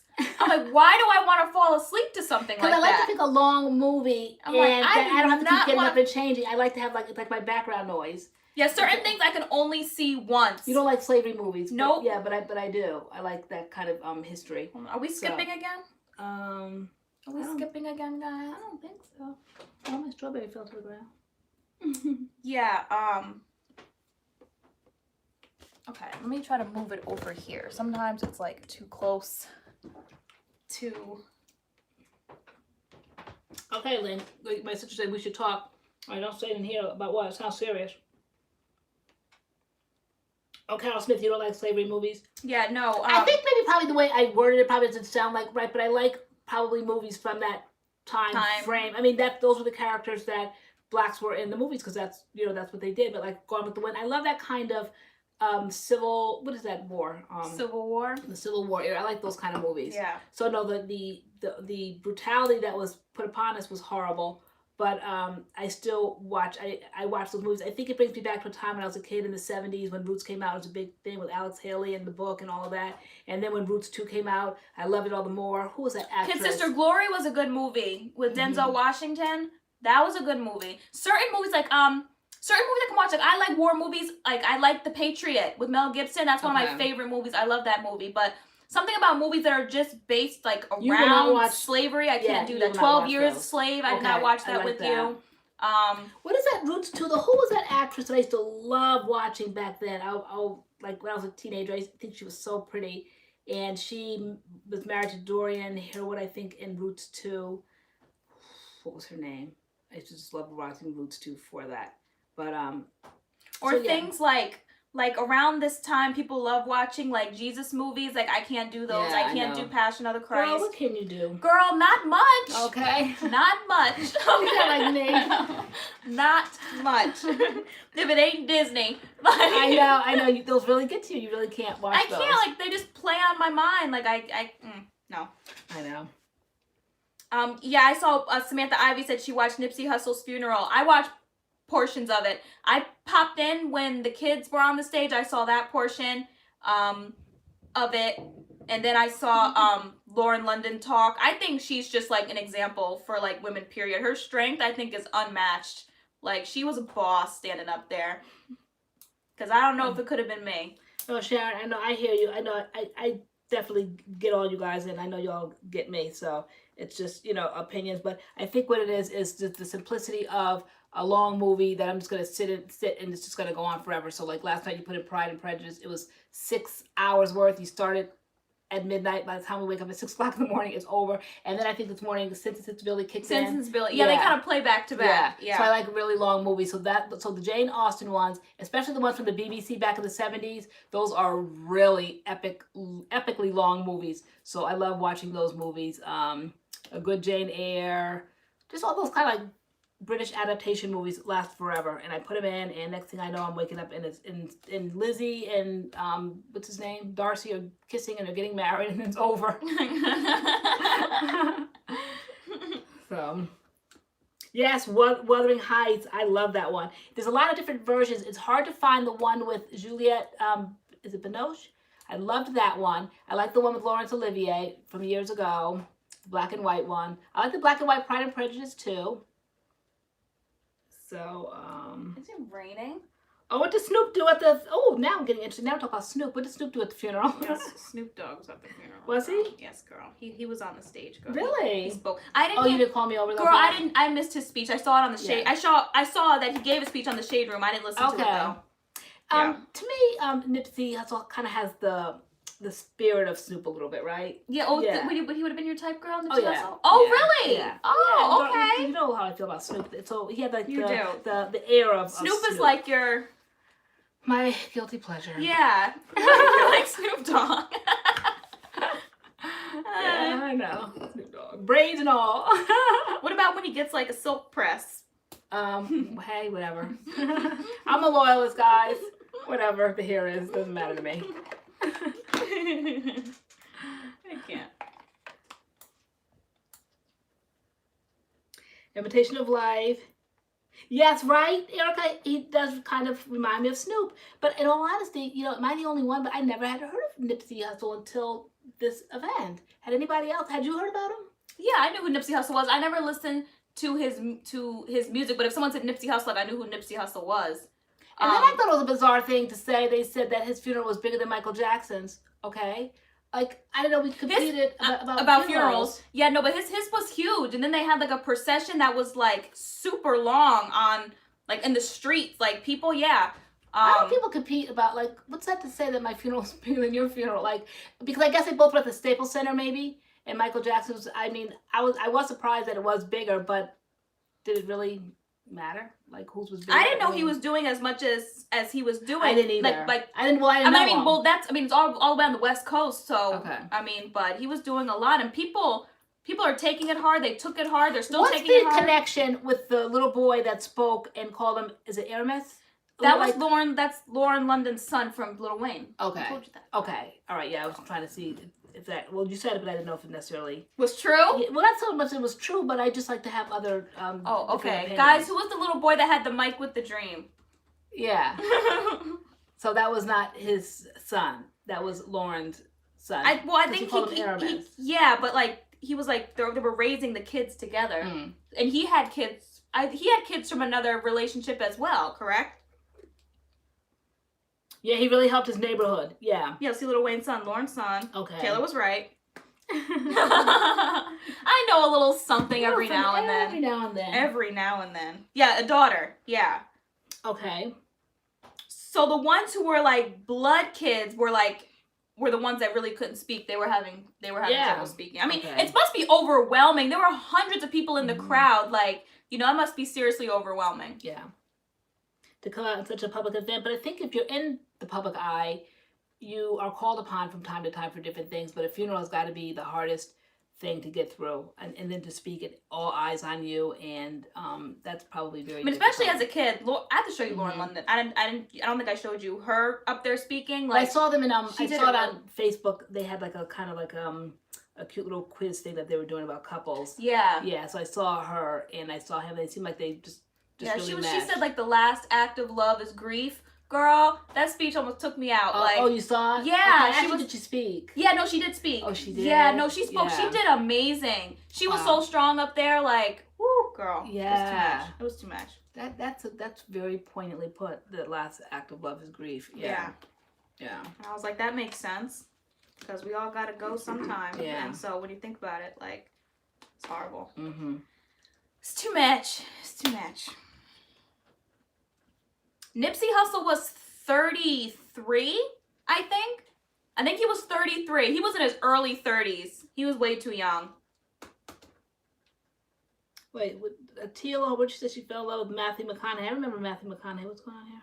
Yeah, and then she got a tattoo of him. Who's that? Lauren London. Right here. I think like on her wrist. Recently? Right? Yeah, his face. She was like, when you see her, you see him. True love never dies. And she got... Oh, she got that recently? Yeah. Oh, wow. Yep, and she does like a huge tattoo on her forearm of him, so... Okay.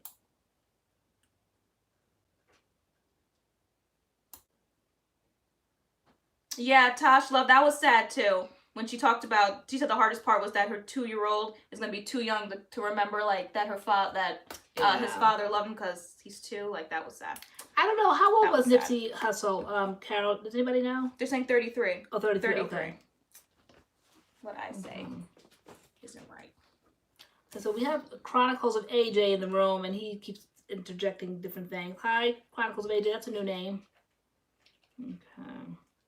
He's 100 years old, okay? So now we brought some attention to him. Now we're going to start seeing stuff. We talked about grief, okay? Curly Ever After. GG. Yeah. Sad. They were such a cute couple. I know when I saw that cute little quiz.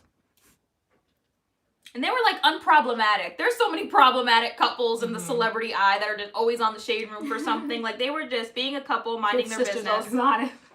Or if she's not on it, Samantha Ivy's on it. Well, we're watching.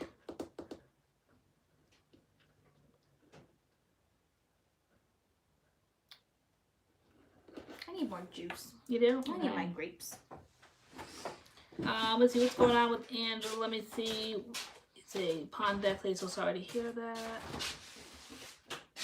Your dad was 34 when he passed away? That's very young. Oh my gosh, I forgot we had pizza. Oh, my right. God. Oh my gosh. From biology, I forgot too. Girl, I completely forgot. Yeah. What happened with Wendy? We talked about Wendy Williams, maybe? What we talk She's about? getting a divorce. Oh, I know. Well, I like the fact that she had that platform, remind me of me, and she could get all the business straight, all the lies that were told about her, or truths, okay? And so she had the picture, that horrible picture, she said, where her eyes were all popping, because she has Graves' disease, and that's, like, I guess, one of the, you know, symptoms of that. And she was riding around the car, she explained it all, like, yeah, there were all horrible pictures out there about them, and she brought them up and explained them. I was like, oh, poor thing, like she really let herself go. Because I mentioned her a few weeks ago when I said she was never letting her husband go, and she had the picture back when, and I said, we all have that same old sob story, but you have to let him go at some point. I mean, if it's not working, it's not working, okay? So she's like, it's never happening. And she had them all posed up against a car when they were lovers in high school and all that. Well, now fast forward as many years as I've been married, okay, and things happen. And so she was like saying she wasn't doing this, but he has dragged her through every point of embarrassment, okay, as of late. And like, come on, Wendy, like, I mean, she can do better. She's got to get herself together. It's a Clementine. Clementine, okay. I prefer baby So oranges. she explained it. She said that she's very honest about her living in the sober house, and they went on a trip for a weekend, and they had to go to Walmart because they had to get whatever they needed, and she was riding around in the cart, and people want to take pictures with her, and she didn't have on any makeup, and it was like 2 or 3 o'clock in the morning. I mean, what do you expect? So of course they took a picture, they put it out there, and had all kinds of stories behind it, but she had that platform, she had her show, she brought up the pictures, and she explained it. Okay, so she explained it, and I like the fact that she had the freedom to do that, because people will take pictures and put your name out there and make up all kinds of stories, but she was very able to very clearly explain what all that was about, as if it was anybody's business. But I heard that now, like, did they finally settle on this thing? Is she filed for divorce. She's on crack again?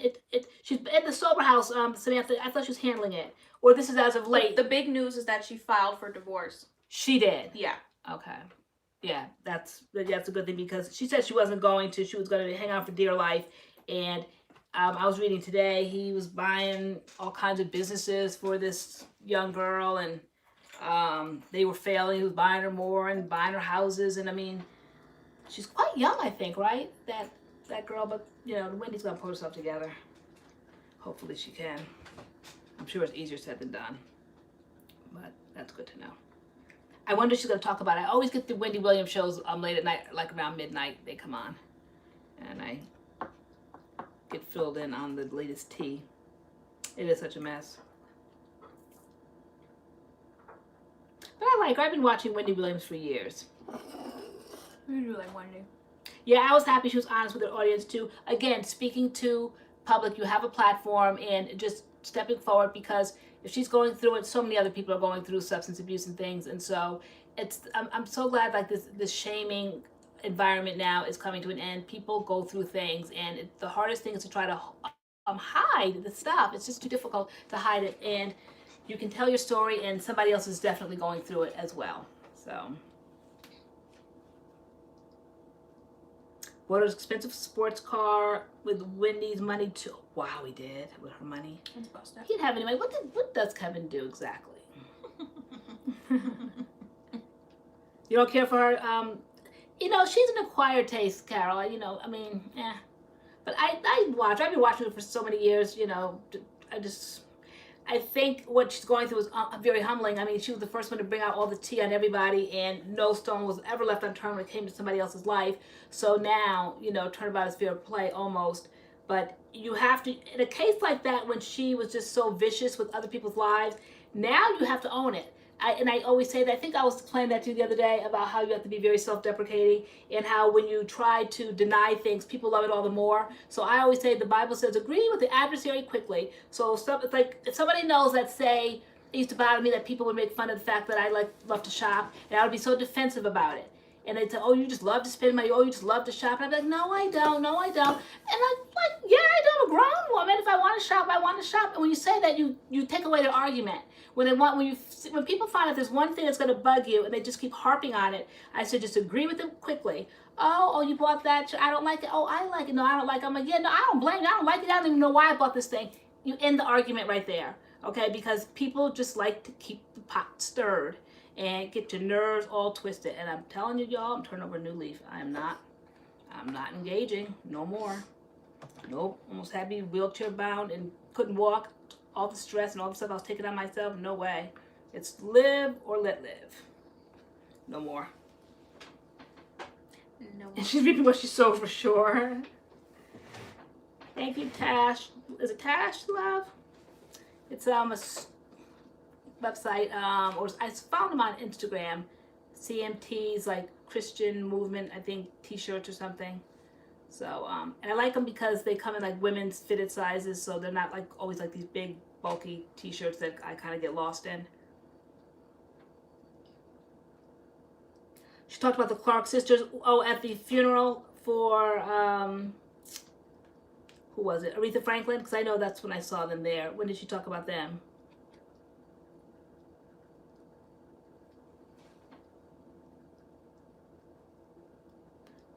Yeah, exactly. I could do battle by myself. That's true. Not bothered. Oh, you get to see your nephew. How often do you see your nephew, Angela?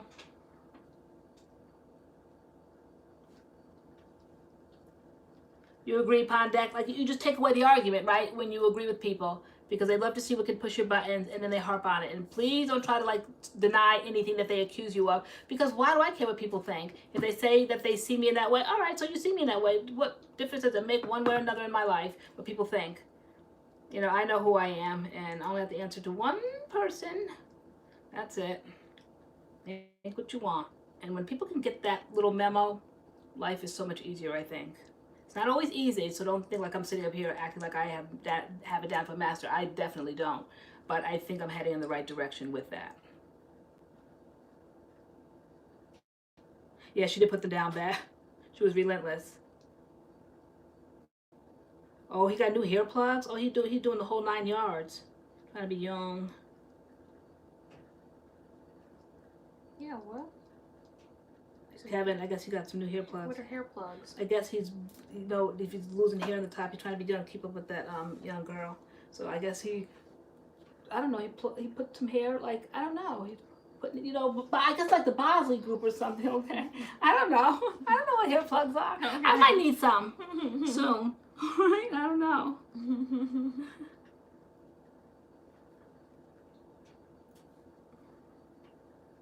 Exactly. Agree or say so what? Exactly. Because, like, really, what difference does it make? Their opinion does not define me. It's their opinion.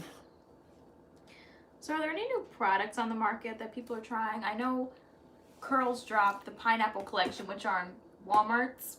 Oh, we're going to get it? I don't know, maybe if we go to like the Walmart in Waterbury, I feel like that's probably might be the only place we'll be able to find it. But are there any other brands that are dropping new things? I know there's a huge sale for Curl Junkie. There's huge sales, period. Jane Carter, Main Choice. Okay. A lot of the brands are doing like 40% off sales. They're all doing like these crazy sales.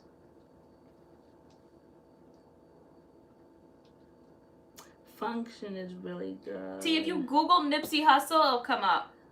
Like it's I don't want to say he is a rapper, but he was a lot more than a rapper. People are like, stop saying he was just a rapper. Like, he's rapper, but he was like a lot more than just a rapper. Yeah, it's been he died a few weeks ago, and I had never heard of him either, but he was quite influential in different neighborhoods. I think he's from California, right? And he passed away. It was very tragic, and he was shot down, gunned down, right? Yeah. Yeah, unexpectedly, and I had never heard of him before that, but since then I saw all the good works and all the things that he did, and he really gave back a lot to the black community, and it's just very tragic how he was just gunned down like that. So his funeral was the other day, so you just have to just Google it and you'll find everything you want to know about him. He died. I was trying to extort my money. Okay, He was an he's advocate for people in Crenshaw. I'm Okay. gonna go for that.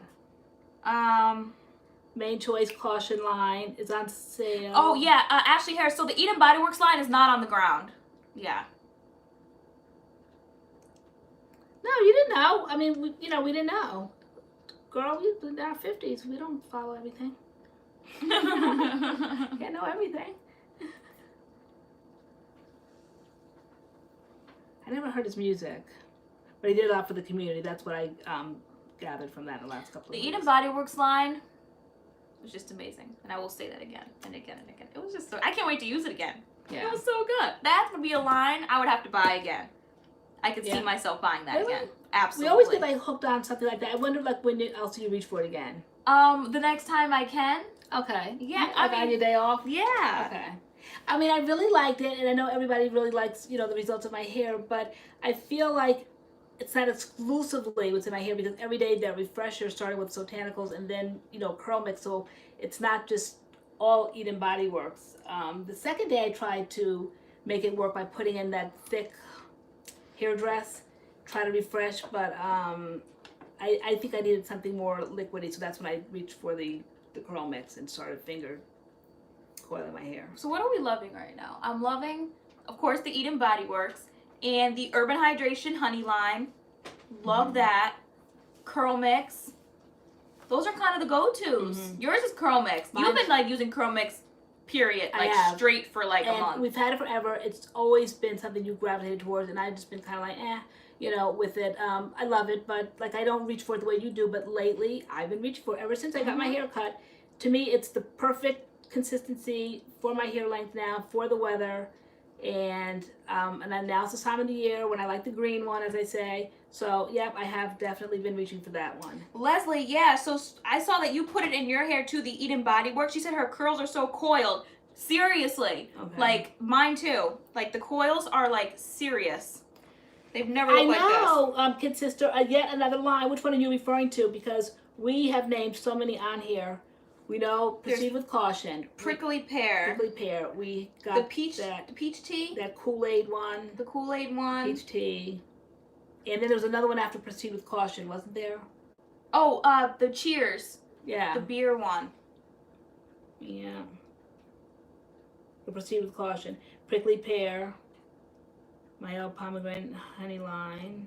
Peach tea. I can't. CURLMIX doesn't like my hair. Oh no? Angela, no, not at all. None of the fragrances. Tosh Love, you said the pink lemonade. It's just too much. What do you mean? Like it's too expensive, or?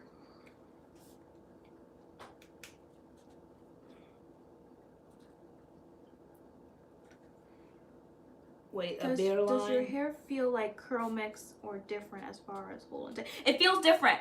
My CURLMIX wash and goes, they're definitely like soft to medium hold, and the curls don't look like this. So I honestly feel like this Eden Body Works lasted longer than my CURLMIX. I gotta run my CURLMIX by myself. Like again, I gotta do it again and like jog my memory. Because we've tried so many things. I haven't used CURLMIX. I would say probably not within the last month. Okay. Just because I got hooked on Diva, the Diva Curl Stretch Cream, and then I got hooked on the Urban Hydration, and now I can definitely, like, we've been testing other things, and the Honey's Handmade came up, so, and then we did the Eden Body Works, so I haven't done the CURLMIX. This is my normal CURLMIX look. This is different from CURLMIX. This is CURLMIX on top of the Eden Body Works, but my normal CURLMIX look is definitely lighter and airier. This is just very dense now, but it's bought my hair 4 days worth of time, so I like it. But I just like CURLMIX by itself. This is to me just a lot of packedness, and I just like CURLMIX by itself. So I'm going to, what are we doing this weekend? Like it's our time off, right? So I can just like go back to what I want to do. Yeah, I feel like this is gonna carry me through the weekend. I know, it looks like it's going to. Definitely. Yeah, no, this is not CURLMIX. The curls are definitely different. My curls are very clumped and coiled, which is not my CURLMIX wash and go. My curls are more elongated and separated with CURLMIX, which I like as well. But yeah. Ashley, she said, so I love CURLMIX. Do you think I'll like this, the Eden? Because CURLMIX and Eden are entirely two different things. No comparison whatsoever. Yeah, I don't think there's there's a comparison. Oh, I love CURLMIX and I love this, so yes.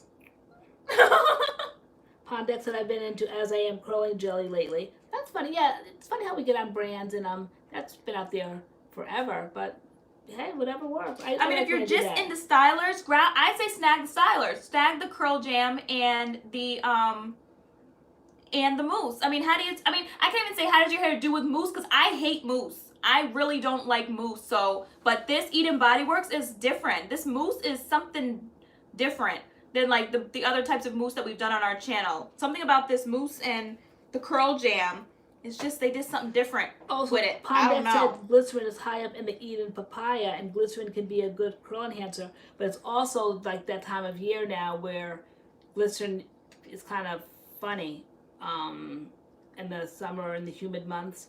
So I don't know if your hair will look like this in the summer if it's high up on the list of ingredients.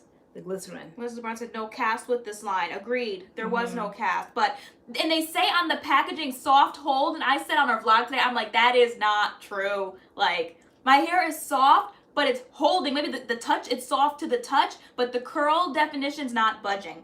So, and typically with soft hold, it's bigger. Like the Honey's Handmade was soft hold as well, and the Honey's Handmade didn't look like this. So, it's two different types of soft hold. I don't think this is soft. I would definitely say this is like medium. It's not soft hold at all. So it's holding. Nisi said this or that. What about the honey handmade, you mean? Which one? What do you mean? Which one we like better, or as far as stylers? Ashley here said, do you still like the oil? The oil in the line, like the scalp oil? I don't really put oils in my scalp too often. Really, except when I like pre-poo, but that's not really a pre-poo oil. But if you're someone who puts oil in your scalp, then I'd say go for it because it smells amazing. The hairdress, I kind of put a little bit in my hands and like scrunched it in today. The hairdress is nice. Again, I said on the video, I like the entire line, and we don't encourage people to buy entire lines, but this is definitely a line. I would say throw your coin to the entire line because we love the cleanser, the stylers, the oils, the hairdress, like all of it is good. But if you're like looking to pick out certain things, like you don't need another shampoo, then drop the shampoo. You don't need a hair oil, then leave the hair oil, leave the hairdress, and like just get the stylers.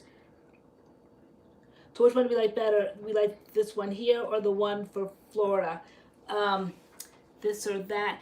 I think you could pick out different parts out of the line. I think that you didn't like the co-wash, but then when I tried it, I'm like, I like this, and you tried it again and you loved it. It's hard to answer that question because the Honey Handmaids isn't in stock. It's gone now. So that's the end of that. So even if we said, yeah, we love that more than this, you can't get it. I like the sweet potato, so just in case they bring that, they cross that over because they might do that.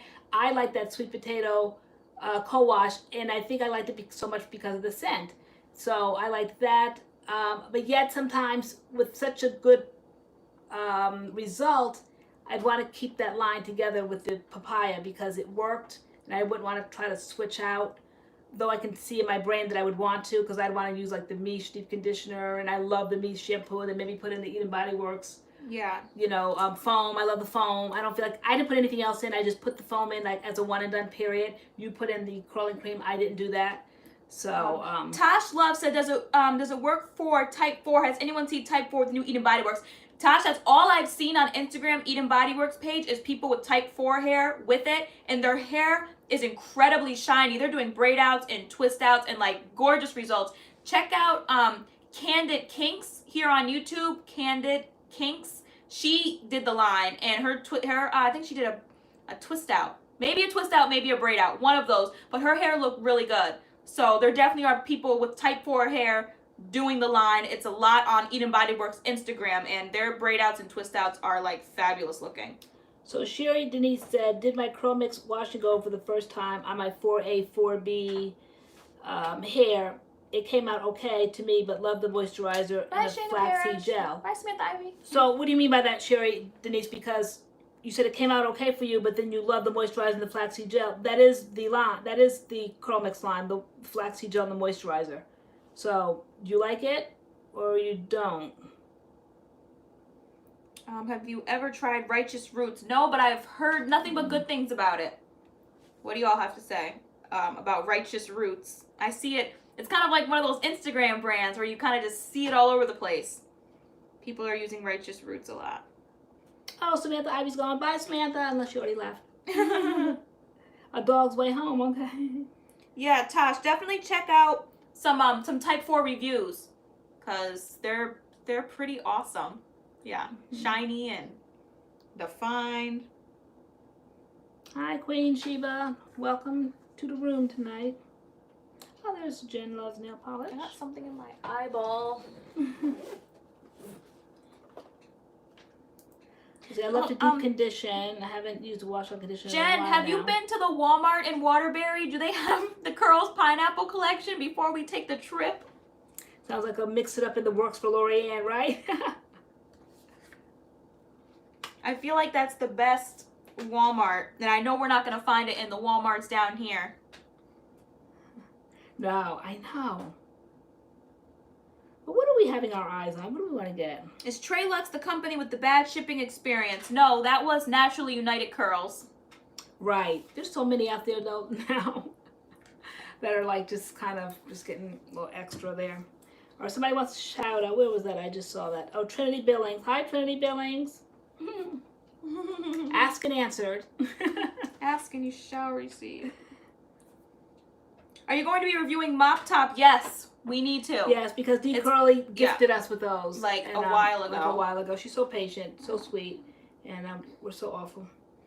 We're so awful because I've been wanting to do it because I've always loved Mop Top from the very moment I went natural all those years ago. You can imagine our sickening aesthetic now. I know. With like the lime green backdrop. I know. We always get excited about it.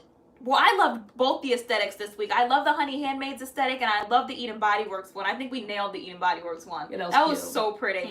With the yellow and the green and the wood. Yeah. It was just very nice. If I do say so myself. I know. It is, what time is it here? It is 9:39 here. What videos are planned this week? We said at least a Treatment Tuesday. I said let's give him a Treatment Tuesday this week because we haven't done that in a couple weeks. Let's give him a Treatment Tuesday. Yes, Carol Smith, we have a video with the Wetline Extreme Gel. Okay, thanks, Jen. Before we take the trip. There to pick up something, so I will check for you and let you know. Okay. Yep, Leslie's 9:40. Yeah. I know everyone's saying goodnight. It's 9:40. How old are we, guys? I'm 51 and my daughter is 25, right, girl? Yes, girl.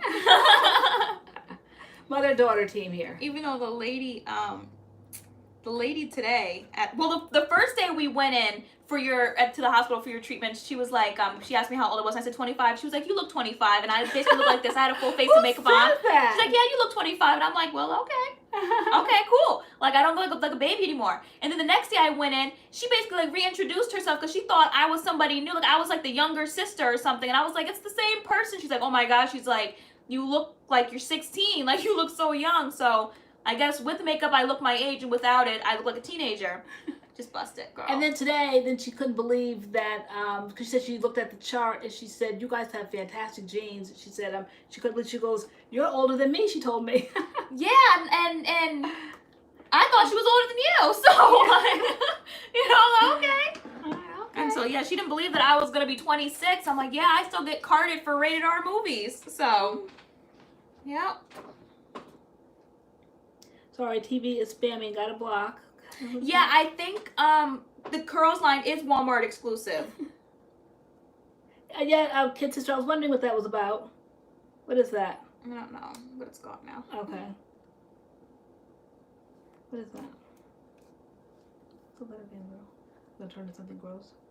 Right, what else feels? Time to put on lipstick. Carol Smith, I don't like the Curls line though. As a whole, like, you don't like Curls, or just some of their lines you've tried that you haven't liked, or? Yeah, I'm not a huge fan. I kind of like Third Eye Journey. I kind of like the one that we had to do that video on, that protein one. That was interesting. I like the result of that, but to me, it's not something that I would reach for. Blueberry Bliss is OG. Like, yeah, I love Blueberry Bliss. I know you do. Like. But to me, like, I'm feeling like this pineapple line, though, is going to be like another Blueberry Bliss, like that kind of everyday line you can use. It reminds me of the original orange one that they used to have, you know, like... Right, yeah, we did a video on that, too. Yeah, that was good. But still, like... the most hot, humid weather in the year last year. Yeah. On a hot, humid day. Yeah. I don't know. It's curls. I got excited about it years ago because it looked kind of like high end, and the names of the things were cute. The bottles were shaped differently. I think we've had this conversation before. What'd you say? It's almost like your lipstick. Oh, this is Makeup Forever. This is, they don't have names, they have numbers. So this is 107. Normally I wear 106, which has more of a sandy color tendency. This has more of a neutral nudie. Let me see. I think I have 106 here. Oh, Ina, Addie, really? Oh, both the same. People aren't liking the pineapple one? What are they saying about it? Oh no. Oh no? I don't think I have the other one down here. But yeah, it's 107 Makeup Forever. No, I don't like the Blueberry Bliss Deep Conditioner or the Twist and Shout. I don't like either one of those. I think I gave them to Sam. I think I gave them to my cousin. I have to see how she likes it, because I gave her some stuff from different lines. I think I gave her some Blueberry Bliss, because she's transitioning. I gave her some Blueberry Bliss. I gave her some Shea Moisture Jamaica Black Castor Oil, the Uncle Funky's line, some Aunt Jackie. She's loving the Uncle Funky's. Oh, yes, she is. What is it? That one that gives me a headache. That smell, that super cream that Uncle Funky's like. She loves that. But I have to ask her about how she feels about the Blueberry Bliss stuff. Okay, so we have, hold on, we have somebody here, JB. I just discovered your channel, and I'm loving you guys. I have fought my curly for years, we all have, and straightened it every day until I decided to embrace my curls. How long have you embraced them, JB? Welcome to the channel. Welcome to the curly channel. Mad Curls. For those that are new, MAD stands for mother and daughter curls. Mother and daughter. Okay. Yeah, no, so I don't like the Blueberry Bliss Deep Conditioner, yeah. So Ina Day said, I want cocoa cream. Yes, we have that. I love that. That's a great one. Ashley Harris, I think you're going to love it. I really, really do. I think it's something, I think Ian Body Works did something here with this line. I don't think you're going to be disappointed. Fingers crossed. Curls Green Tea Deep Conditioner is an all-time fave. Got that new one? The Curls Green Tea, that new line that just came out? What about it? Kid Sister says all-time fave. Yeah, that's the new line. The green collection, the Curls, the green collection. That's her all-time fave. Okay. Yeah, I like the result of that. I don't always reach for it, again, because we're always reviewing, but I have to say I like that one. Blueberry Bliss, I like the idea of it. I liked all the cute color. I like the idea of the blueberry. I got the edge control. Everything blue. I just love the whole concept of the blue, but I never really used that line. They're saying it doesn't have hold. What doesn't? The pineapple line. Oh, right. Thanks, Sab. I know. Normally I gravitate more towards like yellowy kind of, but this one was a little bit more pinky tone. How much are the products going for? Are they like the green collection? Because the green collection, like one of the products was like $19. So wait, which is this now? The new pineapple collection, to see how much coin we're gonna be throwing. Okay, so Laura Peters said I do not have good luck with curls due to my hair. Is it hair flash drying with aloe? Oh, the pineapple gel doesn't give any definition. And every product is $9.97. Really? For curls? I think probably because the other thing was a treatment. That's why it was so expensive. So what's in the line? A leave-in, a gel. I know there's some type of treatment. There's cleansers. Those can probably stay. Ina Body Work did some science, and I don't get it. I mean science. They're under $10. Yeah, $9.97. 3 pennies under $10. My sister's so dramatic. She says, "My sister still loves me even though I straighten." I'm trying to bring you over to the dark side. Would you say? She's gonna come. No, she's going to come. No, she probably won't, because her mindset is different than mine. She'll come, yeah. And then she'll be shooketh. Yeah, at like all the curly hair she has. I know. She's gonna be like, hear that door opening every Friday night. Addie, lock the door. Yep. Okay.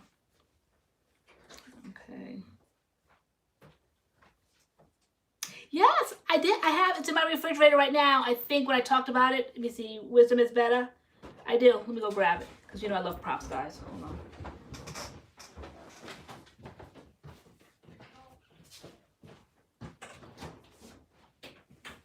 So no more Uncle Funky's or Curl Maker? No, those are still on the shelf. I've been saying I want us to do a one and done on the Uncle Funky's. Yes, we've never done a one and done, and you guys have been saying try it as a one and done.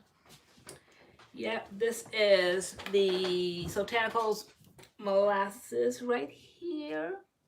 So I never can hold these things up. There you go. So yeah, I used it, but I've had it in the refrigerator. Oh yeah, it still smells good. I Can you think. I hope. Let me see. Does it? I had it for a bit. Did I put it in the refrigerator?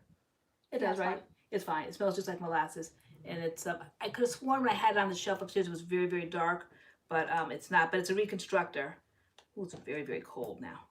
But yep, I like it, and I always like the kind of like these sweet smells for conditioners. I have to say, Botanicals absolutely just nails it with the conditioners. So that is part. Like the stylers, we're trying to work our way through whenever we kind of do Botanicals videos, and we've had some luck with I think the glaze and different things like that. The plumpin whatever, I don't know, that was kind of like a light hold, but definitely I have to say no one really does better deep conditioners. They're just fantastic. So Besides Meech. right, I know the Meech protein one. That I love that Meech protein one, but I like the Afrotastic. And I've been going through the Briogeo one. Yeah, I love that one. So Meech and the Briogeo, Don't Despair, Repair are my #1s right now. Okay, yeah, I just sent you a video on Botanical. Okay, don't watch it now though. All right. Bernadette Johnson, we have not used the Be My Curls since we did the video. Mm-hmm. Although it was a great wash and go. It was. And the deep conditioner was awesome. It's just simply no reason or rhyme for it. We just don't have enough time in the day, enough days in the week. We are so busy filming all the time, and then when we're not filming, we're giving our hair a break. So, but on our days off, as we say, we do gravitate towards certain brands, and like my go-to gravitation brand right now is CURLMIX. Yours is, I guess it'll be that one, maybe Eden Body Works. Yes, but Angela Marcinkovich just asked us, the smell linger? No, it doesn't. Like, you smell it when you're putting it in your hair, but once it dries, my hair does not smell like all that papaya and stuff. It doesn't smell like that at all. Yeah, Erica, that Meech line and that protein, because, you know, I love protein deep conditioners, and I have to say that's blown out any kind of idea I had of protein conditioner. Before that, I was using the Curl Junkie. Was it Curl? No, it's not Curl Rehab. It's Curl Junkie, whichever one that one was. I've been using for years. But before that, then Afro G and all that. But nope, now I'm stuck on the Meech protein one. I love that one. Yeah, even though Briogeo is expensive, I have to say 100% it is worth the coin. Mm-hmm. The Briogeo mask is definitely worth $38. It absolutely is. It really is. What's better, the Afrotastic or the Fluffalicious? I'm just a creature of habit. I think Afrotastic, I'd have to say. I have them both. I think Fluffalicious is not, it's a styler. Fluffalicious would be more compared to their, can't believe it's not, is it butter? Yeah, I think that's more compared to that. And they kind of give you a guideline for what type of hair to use that, what type of hair to use, can't believe it's not butter. But Afrotastic is a deep conditioner and Fluffalicious is more of a styler, I believe. Let me go grab those really quick just to double check that. Hold on. Okay. Pond Deck, I honestly really have not been refreshing this wash and go at all. I will say on maybe the third day, maybe yesterday, I took the Cream of Nature leave-in that I use and just kind of all over my head just to kind of get it to lie like a little bit flatter. But once I take it out of my pineapple, it just kind of goes back into place. That's why I'm like so shook by the wash and go, because I haven't had to refresh it. It just falls right back into place. And yeah, I don't know what Eden did, but they did something there with that mousse, because, you know, that's not typical for my wash and goes. I really haven't had to do anything. So tonight I'll just take all this and pineapple it up really high like that, leave my bangs out, sleep on a silk pillowcase, and then tomorrow I'll just let it out. And there's always like a little like hump here kind of, which I would spray the Cream of Nature like here. But today, I didn't have time to do that because we were out. I went out this morning with my pineapple in, and then we had to go somewhere else. And I'm like, I'm not walking around all day with this ponytail. So I took it out and just kind of like kept shaking it here, and then it eventually just fell. So it almost doesn't need, you know, refreshing or anything. It just lies flat. And yeah, that's why it's such an interesting wash and go, because I haven't had to do anything for it, and tomorrow's day 5. Yeah, there's no crunch on it. That's why I said, how are they saying it's a soft hold? I mean, it feels soft, but there's no crunch on it. But the curls, as you can see, like the ends here, they're not budging, they're not frizzing, they're not going to points, they're not doing any of that. So Again, if you haven't thrown your coin to the Eden Body Works Papaya and Castor line, I think it's a good line. And Sherry Dennis, I saw you say that we mentioned Botanicals a lot, but you haven't been able to find them in stores. I know they're in some Rite Aids, but I think your best bet is probably to buy it online. Like some lines, like they're in stores, but like your best bet is to like to buy it online because you can't like find all the products. Like Alikay Naturals, they're in stores, but certain things are just hard to find. Like a store might say, oh, we carry Alikay Naturals, but they might just carry the shampoo, like the co-wash or the deep conditioner, but they don't carry any of the stylers. Like that's our Target. They don't carry any of the Alikay Natural stylers, although they say they carry Alikay Naturals, which they do, but they carry like 3 products. So your best bet for some of these places, instead of going on like a witch hunt, is to just buy them online. Carol Smith, who has it? Online. So the Eden Body Works is only, the candle's okay. The Eden Body Works product is, you can only buy it online. It's not in any stores yet.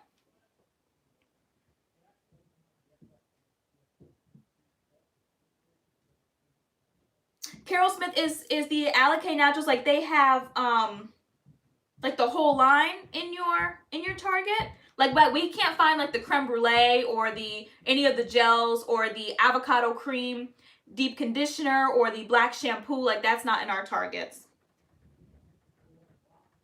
Erica Fleming, I know when you buy, I think Eden Body Works is free shipping over 40, and so like if you get the whole line, it's like $40 for the whole line and then free shipping, which is cool.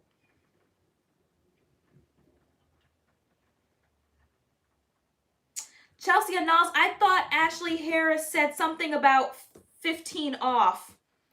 I think it's like 15 off if Ashley's still in the room. I think there's a 15% off coupon floating around.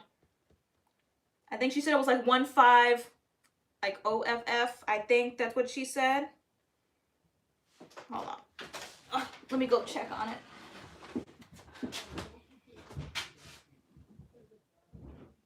Move it away from the blinds a little bit. Yeah. Use 15 off for 15. Yeah, there it is. What's that? Oh, we're talking about codes. Girl, you got a bag, girl? You were shopping? I went trick-or-treating. Okay. Because there's too many to bring down. I had too many comparisons. All right, guys. All right, so this is my Botanicals explanation.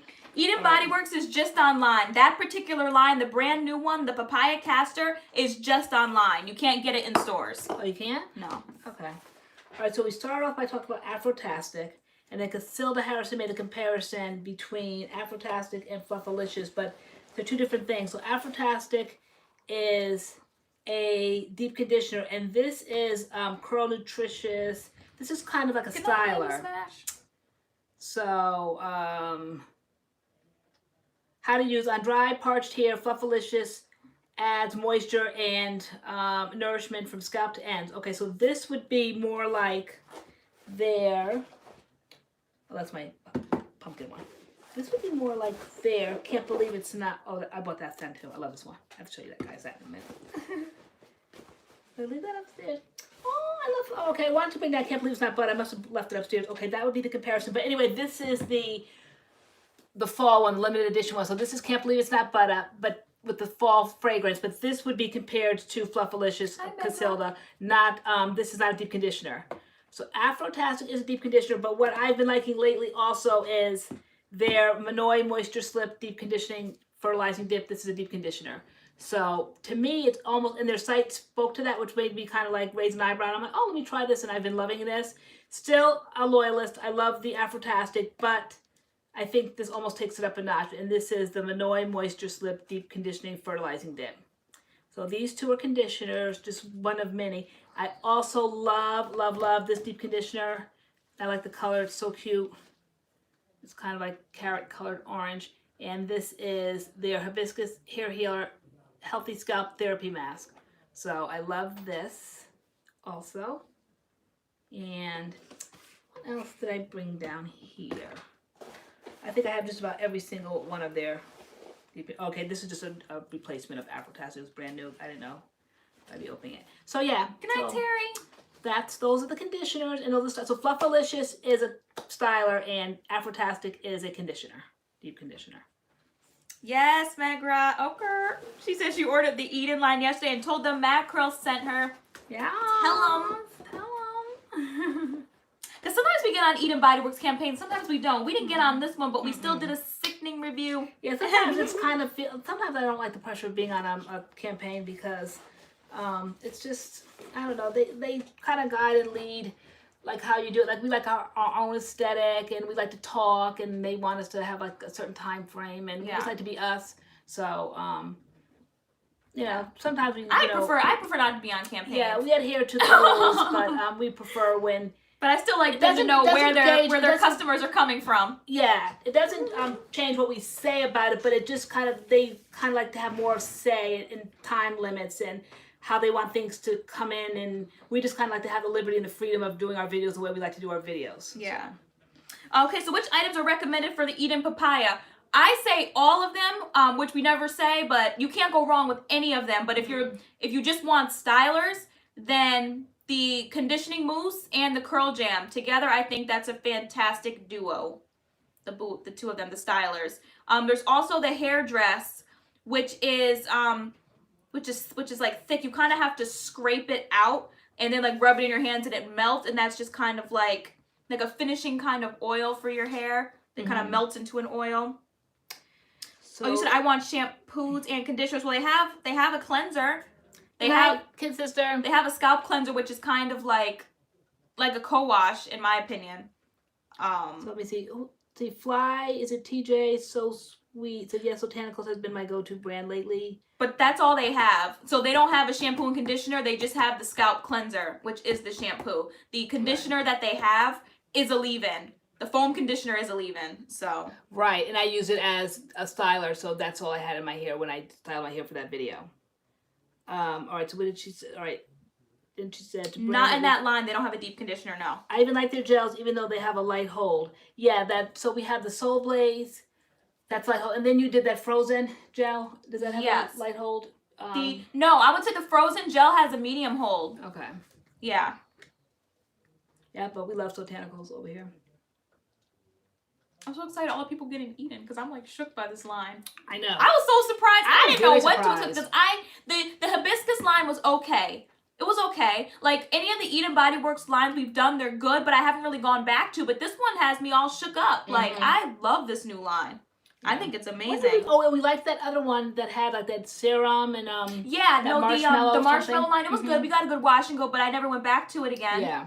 But this line, this is something different. Like last year you said the Cream of Nature was like your number one. You're already saying it's your number one. Right. Like I'm already saying this Eden Body Works is number one for me. This is the one to beat this year? Of 2019. Yeah, this is the one. Wow. This is it. Okay. This is the final curtain call. Don't get me started on that. I haven't said that in weeks. Right? Girl, literally days. Because you were saying it like, this is the one to beat. Can you use, what, Lang? Well, Carol Smith, I love the Miche Deep Conditioner in the oil. That's amazing. But as far as like a whole, line, hair, like wash and go, this is the line to beat. Love Miche, but I love the Miche oil and the deep conditioner. Those are my two favorite like products from the line. But I love this line and it's like totality. When it comes wash and go. to natural hair, because my sister's not natural yet, she's fully relaxed. When it comes to natural hair, and I don't know if you plan on coming over to our side anytime soon, but yeah, I would say that you could definitely use their shampoos and conditioners because they're very moisturizing, and our hair, especially if it's relaxed, definitely you can use the moisture from it. So definitely that, as far as the stylers go, you wouldn't want to because you want your hair to be straight, so it would only make your roots puffy. That's what I used to do when my hair was relaxed, and I would try to use natural products because they have so much moisture in them. They just don't do well in relaxed hair because it makes your hair, the roots, puffy. But definitely the shampoos and conditioners, it can add nothing but moisture to your hair and benefit your hair. So I definitely would encourage you to use those products for your hair. Can only help. Wisdom is better. Just ordered Eden's foam and curl jam. Hashtag MADCURLS made me do it. Let them know. Oh, wait. What he said, can I use anything for a wash and go? Oh, some curiosity is piqued here. You trying to go natural, girl? I think we did start like with relaxed hair, right? You have to start somewhere. That's why I said with yeah, Sam. you just stop with the heat Mm-hmm. and just go, and it takes like time. Like I give credit to my niece because she's just embracing it. Her hair is relaxed of sorts. Like it's in that. Her hair hasn't transitioned. Her hair hasn't been relaxed. She said she hasn't relaxed her hair in years. Okay. But what it is heat damage. Because she always straightened her hair. Okay. So it's heat damage. But I just love so much that she wears her hair out. She just wears it out, transitioning. And that was not bothered. Okay, like she has the complete transitioning look. You know, the puffy roots, the and straight ends, different textures, and she is not bothered. Nope. And she's embracing it. And to be so young and to have come from like picture perfect, relaxed look of hair, and just embracing her big hair, I'm just loving it. So, yeah, you have to start somewhere. And Casilda Harrison, TA, how does this Eden Body Work Wash and Go compare to your Tropical Moringa Wash and Go? The Tropical Moringa Wash and Go was nice. It was moisturizing. It gave me volume. It gave me, you know, some days. But this one, I think, is my curls are tighter. My curls are definitely more defined with this wash and go, and I have to do less manipulation with this. I just feel like it dried the way it dried. Curl definition, no frizz, all that kind of stuff, and it's just been lasting through the days with the moisture and everything still intact. So it's so Amanda Summer said, Tiffany, I think you should use things that fit your porosity for one. So explain that, because we always get lost in the porosity language. So how would you suggest, with her being relaxed, how would she be able to tell all of that? Explain that a little bit more so we can help that along. Pondex said, let it all hang out. The code for Eden Body Works is 15 off, 150FF. Oh, who has it? They do. Okay. I want to know, Xavier's still in the room. I want to know the Sotanicals code, because he's an ambassador now. Did he say it? Did they get it yet? I don't know if they got it yet, but that will be our Sotanicals Connect. Yeah. But yeah, I don't know. I just love this. But you know what? I haven't washed it out yet. And sometimes things feel amazing but then when you wash it out, your hair can feel like hay. And I had that reaction. I can't remember the product, but I love the wash and go. And then when I rinsed it out, my hair felt odd. Not that I think that's going to happen with this one, but I haven't rinsed it out yet. So that's like the final part to review, is to see how my hair feels, like how easy it is to get the tangles out, that kind of thing. But I don't anticipate any issues. We definitely want to do that. I saw somebody say we should do our niece and our cousin's hair. We do, because the texture is different. I would say she's probably like a 3C, maybe 4A-ish, and her fiance is probably in the fours. So we definitely wanted to bring them on the channel to have a different texture on our channel. Yeah. And we thought that would be fun. And just to have the talk, just like the ladies sitting around the table, having products, and just playing with our hair, just like a very low-key kind of video where we're just kind of trying to teach her, because she's brand new. Yeah. And she's transitioning. She said, like, she doesn't section her hair when she applies product, but she said she applies them in the shower. She was like, because she finds her hair frizzes less. And I'm like, that's so interesting. I'm like, because people on our channel have talked about that. They only apply products in the shower when their hair is completely saturated. And so I was like, you know, yeah, people do apply their products like that in the shower, so... Tofu on Toast said, I bought the Carol's daughter Prakashi nectar because of you ladies. Yeah, we love that Prakashi nectar. That's like one of my favorite Carol's daughter products. I love the wash and go leave-in and the gel from the Prakashi line, and then we love the cocoa cream. Yeah, I love the amazing. Cocoa cream. Amazing. Yeah. I know sometimes I'm selling you guys in the Eden. I know, because it's so good. I'm shook. I really am shook. So yeah, so I thought that would be a fun video where she's sitting down and we're just kind of like teaching her things, and she actually went to, she has like a little background a little bit about hair and things, so she teaches us a lot too, like with our bleaching and all of that. Right. So she went to a trade high school, right? Like what high school did Sammy, what kind of a school was that?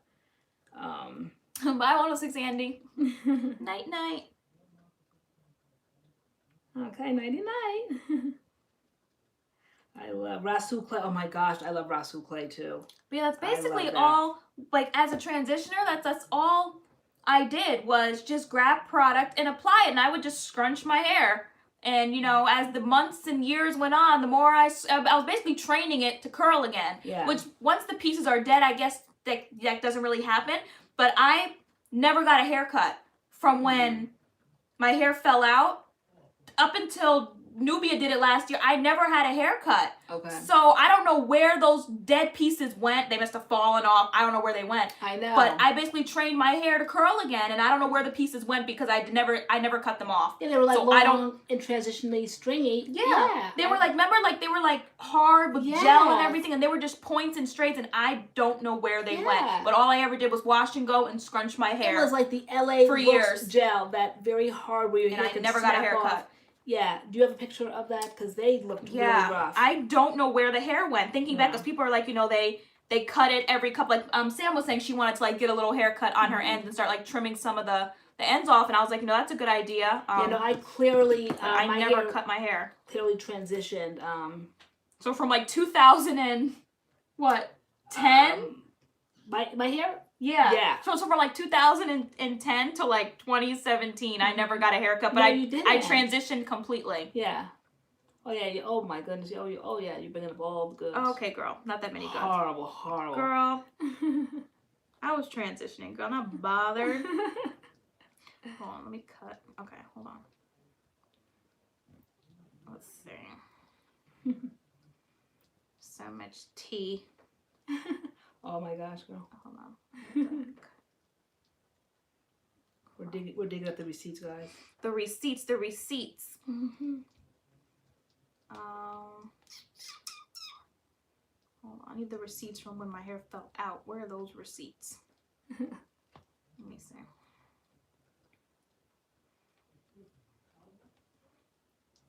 Oh wow, I have way too much eyeliner on.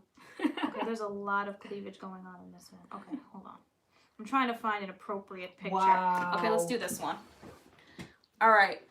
So this was me transitioning. That was my hair. And I basically would just put product in and scrunch every day for years. And over the years, my hair just got tighter. I don't know what else to say, because that's all I did was wash and go my hair and scrunch it.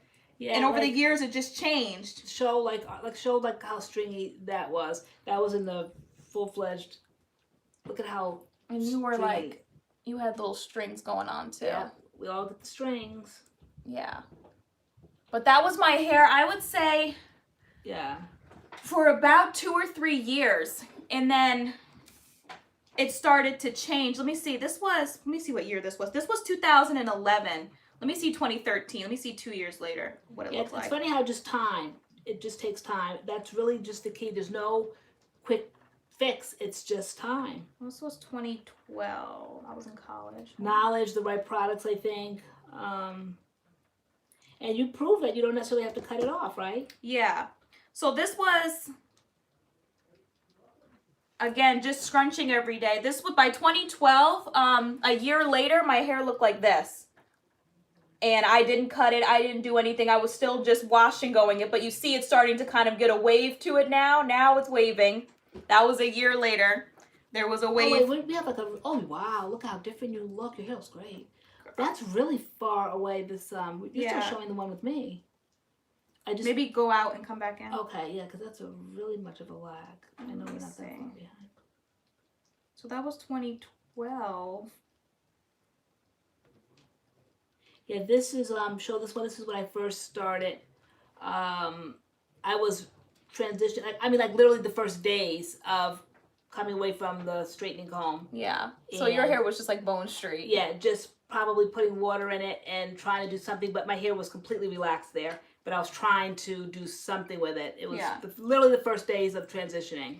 And then I would say by 2014 was when it was just kind of my ends. So this is 2014, and you can see my tight curls, basically my curl pattern now on my head. That's my curl pattern. And then my ends are kind of what's left. My ends were stringy. Probably I could have snipped those, but again, I didn't cut my hair.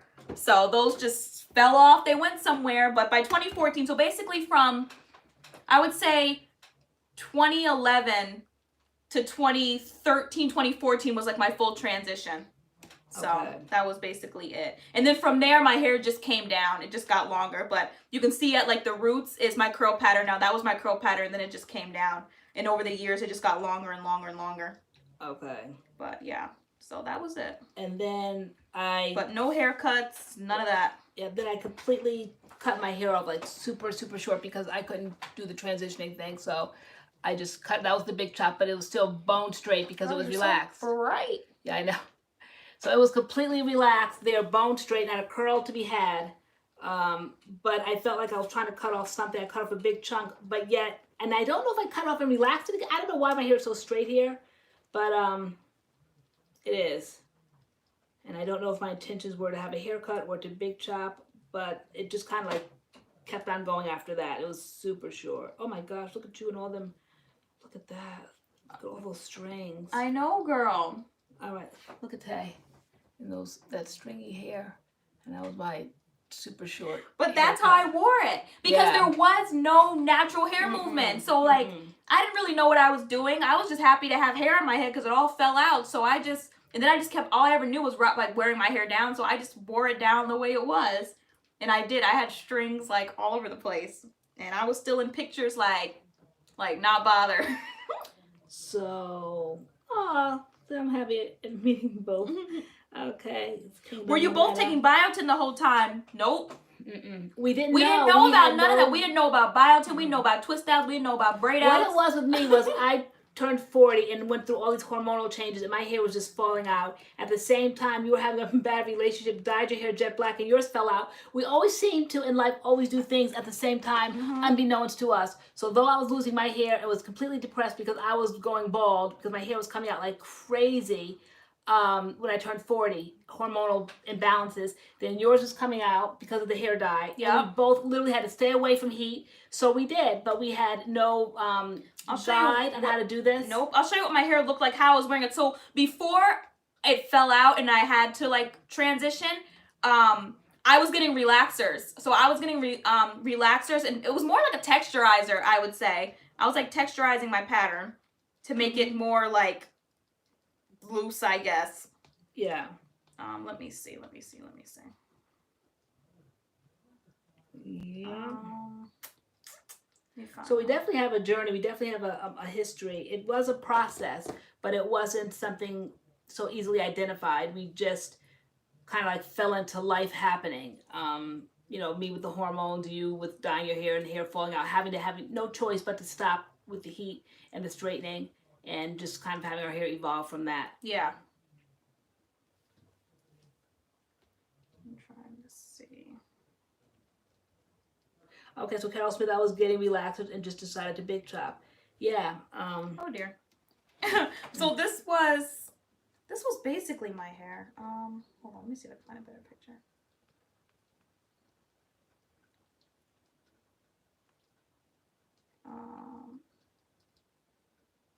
Yeah, so before my hair fell out, I had long hair, but I was texturizing it. So my hair was just very long and kind of wavy, maybe.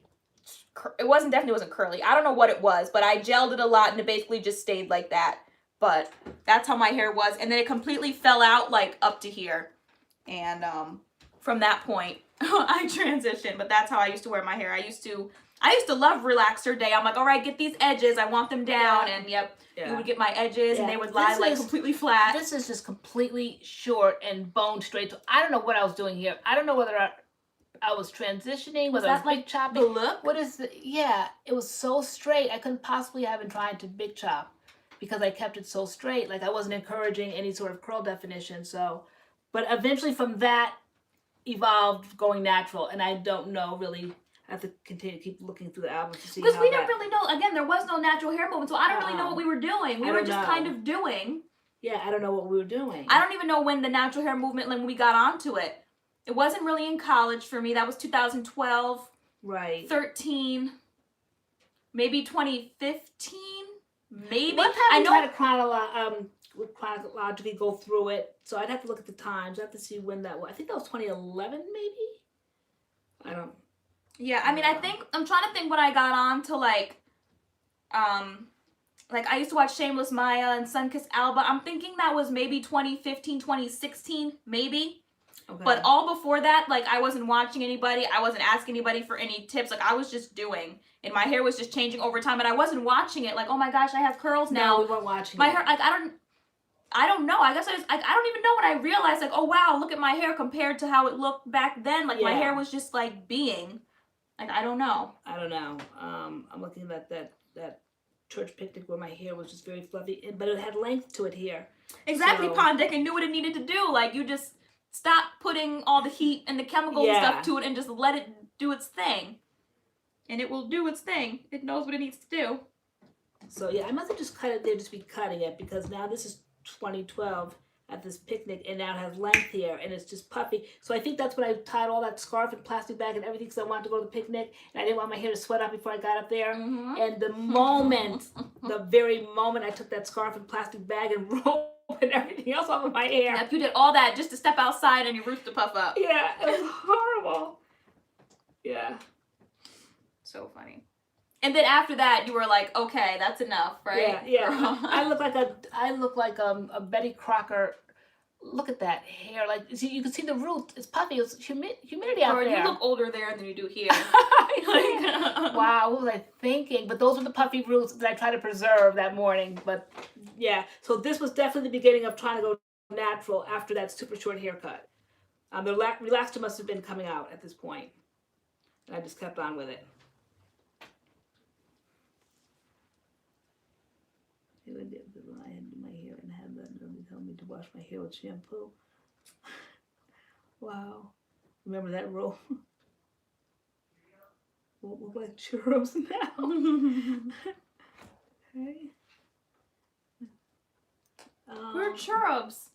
We always say chirps like big cheeky. Maybe I use it wrong. They're like chirp cheeks. Yeah. Pondek would how we look like cherubs. You were saying somebody was looking like cherubs, but you weren't saying it in a complimentary fashion. That's why I was like, wait. I was just taking it back. I'm like, I look like a cherub. Was it like two cherubs? Oh, Ari, you just decided to stroll in.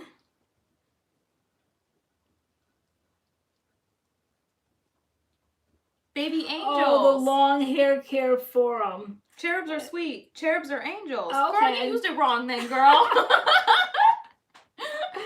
I know. So funny. Oh my gosh, whenever I put my head down, I see how much my highlights have grown out. Yeah, it's almost been a year since the full slab. Really? It has been a year. It has been a year, yeah. actually. Ari, where you been? Oh, the As I Am Leaving. Okay. The As I Am Leaving is good. That's a good leaving. But in the Bible, they are guardians of the Ark of the Covenant. Okay, right. Atia, right? Isn't that crazy? Yeah, it's been a year. I think I got them done like April 6th or something. Yeah, it's been a year. It's really as simple as that, Carol. Water your hair and it will grow. Are you going to lighten again? I'm not. I'm letting mine grow out. Let my hair grow out. I'm letting the highlights grow out. Everything. I think I'll let the summer speak for itself. I'm not going to discourage the sun from hitting it. I will be using things to spray my hair to attract the sunlight, whether it's lemon juice or whatever, because I just feel like it just makes the aging process a little softer. I think when my hair is just dark, it just brings out every drop of age. My face looks sallow and all my wrinkles pop. How does it look, girl? Like that. My hair lighter just makes me look younger to me.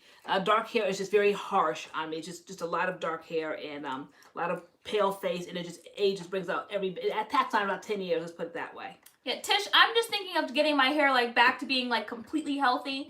Like I just want to see what like my whole head looks like with just like, you know, my natural hair color, and you know, because highlights can take a toll on your hair, especially the way I did. I did the full slab, which was probably completely unnecessary. And I feel like over the year, like my hair kind of like took a toll. You know, when my hair shed, those are the first pieces that go. So right. Oh yeah, those are definitely the first pieces. Yeah. So I think I just want to grow it out. You know, I might grow it out and be like, oh nah, and then like go back and get a partial. That picture, how shiny your hair was when you were showing like the beginning phase. You always loved that one. I did. Yeah, you always loved that one. I just think it's a really good. Your hair just looked so healthy. It definitely was transitioning, but I liked the texture, and it's not more like a wave, more like a it was like a wave. Yeah, it wasn't. Like that's kind of where Sam's is at. Some of her hair is like wavy. That's why you said you think she's gonna be like a 3B, 4A. Like I can't call what her pattern's gonna be right now. Yeah, I really can't. Because her hair is like waving kind of. Because we really don't understand our hair when it's relaxed. Because I know even now when I cut my hair, when I showed you guys a picture earlier, last year around this time, my hair to me was a little curlier and looser, and this year now my hair is definitely denser. I mean, I like it because as I get older and, you know, and I struggle with, you know, the male pattern baldness in the top of my head and all that, I'm glad for my thick hair because if I didn't have it and it was all thin on my head, you would definitely see that distinct part and this kind of hair loss here. And so I embrace all this thick hair. Jeanette Grigsby, I think certain people look younger with darker hair. I think it depends. Some people, it can age them. Other people, they definitely look younger, and like vice versa with highlights. Did the highlights change your curl pattern? I don't feel like it did. Once, when we initially got them done for the first couple of days, yes, but with like intense deep conditioning, like my curls went right back. All the pieces that have highlights on them still curl. There's no points or anything like that. You definitely have to deep condition it, but those are the first pieces to me that fall out. I didn't leave well enough alone. I think I've said it time and time again since I've done this. Last year, you were the muse, I felt, when you went there, and they really said, oh, come over here, and like, we'll deal with you in a minute, Lori. All right, Taylor, come here, my little muse. And so they really just wanted to get their hands on yours, and you got the full slab. $300 later. When I came back home and looked at the pictures, I'm like, what did I get? My hair went darker to me. I was so scared that day, girl. I know you. Girl, I really didn't know the price was gonna go. I was just like, yeah, give me the full slab. And then when you went up, I was gonna treat. Yep. When you went up to pay and you came back, and I was like, I am furious. I was like, Mom, are you mad? You're like, I am furious. Like, we never really argue or get mad. You were mad. I was very afraid. I was because and I had to ride home with you in the car. I was so scared. And then you tried to tie your hair, but you really didn't want to admire I didn't in the even mirror. right. I could. Because when I stood in the mirror, my hair was very dark. My highlights that I once had were now darkened because whatever she toned it with, now the ones that I had that I should have just left alone, I did it and added more. We were both, I was in the bathroom trying, because I didn't even get to like doctor my hair there because you were like ready to go. So I had to like tie my hair up. It was dry. It was getting dry. And I came home and I went to the bathroom to try to like just kind of quickly put some deep conditioner, and you came in and my hair was like glowing like bam, and yours just looked so dark. And, but it is a process highlighting. You can't just How much was it? It was like 100. It was like 300 and something. Well, the total. How much was mine? Like 190? Yeah, it was supposed to be like no. Typically normally yours were 90 for a half a slab, whatever it was. For a partial. Not half a slab. For a partial. A partial and 90. Like, oh, I'll take the words. I think mine was like 100. Was it like 190 or 100? It was something. I know I walked out there like close to $300 to $400 after later. Like the tip and everything. That was like 300 and something you walked out there paying for. Yeah. And when I came home and saw that my hair was darker than it was when I went in there, because my highlights every summer just automatically come out and I don't do anything to them, tone or anything. And then I just simply did not have them anymore, and I was just so upset. So when I went back a couple of months ago and got them, now they're fully there. Some days they're brighter, some days they're lighter, but I don't think I'm going to do anything to them. I think I'll put like I said, the lemon juice, coconut oil, whatever. You go out in the summer, you just automatically, your hair gets lighter. At least that's the way like my hair would work. But to actually put them in, no, I suffered, I think, a little bit last couple of months with that. Didn't that week we had to eat ramen? We did. But like things kept happening because once we spent that money, like that was it. We were broke. Yeah. And then like different, like I think the next day we got asked out to lunch. Like it was like a treat. Like things kept happening that like we were able to eat until like the next payday came. But I'm a big proponent of like embracing my problems. So if I do something, then I'm all prepared to suffer for it. Mm-hmm. Whereas I can't stand people that do something and then they whine about it, like then just don't do it. I'm willing to buck up and take the consequences. If I go out and overshop, well, I'm willing to starve for the week. I really am. I just have like that kind of strength that I'm like, well, there's no money to be had. It's my own fault. And I just push through. I don't just start borrowing and looking and begging and all that. It's like, it's my own fault. I'm an adult. I knew what I did. So now I suffer the consequences. So we spent all our money on the full slab and we ate ramen for the next week. And I'm willing to do that. And I to me, that's weakness when you can't do that. It just bothers me when people do things and then whine about it and make everybody else suffer for their bad decisions. It was a bad choice. Who goes out and buys highlights and can't eat, So now we suffer for it. And I'm like, I don't want to hear it. I'm like, you know what we did? So every time you want to whine, look in the mirror, what we did, okay? And that's just how I navigate my life. Girl. So Adriel, is it Adriel? Do you guys wear your hair down every day? I don't straighten my hair often, but I do wear my hair back curly all the time. I feel like this is damaging as well, but not sure of what's best. We do wear our hair down every day. When we style our hair is down. My hair's down every day unless it's up at night in a pineapple. That's the only time. Would you call mine down? Like mine is just on my head, right? That's down. You're not. How else could I put it up? like if you did like maybe take 2 pigtails, or like you're not putting it in any ponytails or doing anything like that. I feel like even like with people who are like transitioning, I feel like the main thing is to like train your hair to curl. So if you're always slicking it down, I feel like you're taking the curl pattern out, kind of, in my opinion. I don't know if that's right, but like for me, like I never smooth my hair down. You know, sometimes I'll do a bun every now and then, like a sleek bun, but I don't like to use brushes on my curls. I feel like I'm messing up my edges, you know, bristle brushes, and just, I'm taking my curl pattern, I'm smoothing it down, I'm gelling it down. Yeah. I prefer to let my curls do their thing and, you know, really enhance, like, it's a curl pattern. All we really do are wash and goes, so I know, like, we've tried to do braid outs and twist outs, but all that work that we put into that, it really simply doesn't look any different. And if it does, it lasts about an hour, if that, and it goes right back. I have such a strong curl pattern, it reverts right back to its normal pattern. And I've heard that I should straighten it out first, dry, straighten it, and then like do a braid out or something.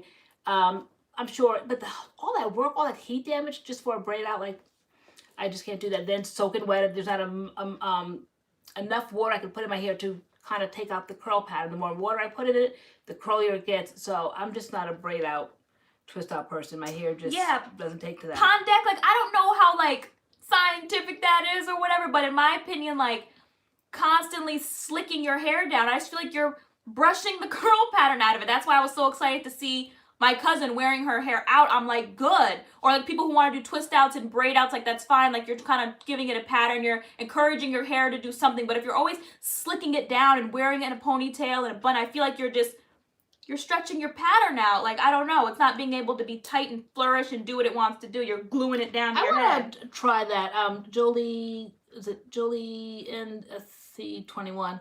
I just use hair wax. And yeah, the hair wax, I've been seeing some nice colors. I wouldn't say like I'll do purple or blue, but I've seen some rust and some kind of differentiations of blonde and that kind of, so I don't know, that hair wax. What do you guys feel about the hair wax, just for a change? But I don't want to do anything to my highlights that are already light and then put something in and the color is going to make them look weird. Alexandra, just got curly bangs. Would you get layers on your curls for volume? I feel like Joe did some type of layering because my hair is not the same pattern. Like, you see, it's kind of like shorter up here, but then like the pieces underneath are longer. I feel like he did do some layering. So like it is kind of shorter here, but then it comes down and it's longer. So he didn't like cut it all the same length. There is some sort of layering for volume here. Yeah, so it was the Niecy. Yeah, she did some shopping this week, but she took the punishment for it. Like, she was here and we were talking about products. She's like, I can't do it. I've already spent my quota. So I dig people that can, you know, do that, take that responsibility. You know, you spend here, so then you can't get something here. You can't have everything. It's just not reality. And so I like people that can have fun, but then pay the consequences. I love paying consequences for things that I do. I really do. I like the punishment part of it. I have no problem living through my punishment. Personally, I haven't tried the hair wax yet. Okay. Yeah, I don't know if that's something we want to do. We thought about it. We definitely have someone in our MADCURLS DMs, like one of the companies that wants to send us some stuff, but like I don't know if we want to do the hair paint wax. So I'm like, would you do it? Like, I don't know. I've seen it done. I've seen really crazy colors, and I've seen their hair go right back to their normal color. I'm just concerned because my hair is so light because of the highlights, if it'll take. Almost like that Dark and Lovely, those colors. Wouldn't it take more? Because that's what I'm saying. Yeah, it would like sit on the bleach. That's what I'm afraid that. Oh, it'll stay? Yeah, that's what I'm afraid of. Yeah, that it won't come out when I wash it out. I'll swear I'll always see like a pink tinge or a purple tinge or, you know, I don't know if I like it. It'll start looking brassy to me. It's not chemical. Yeah.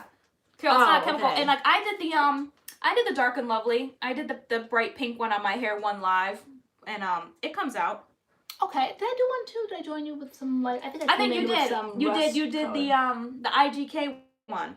Okay, yeah, the IGK. That's what I would put in my hair, and I think I have those purple toning drops upstairs that I could definitely use. It looked a little brassy today, my hair, but I don't know.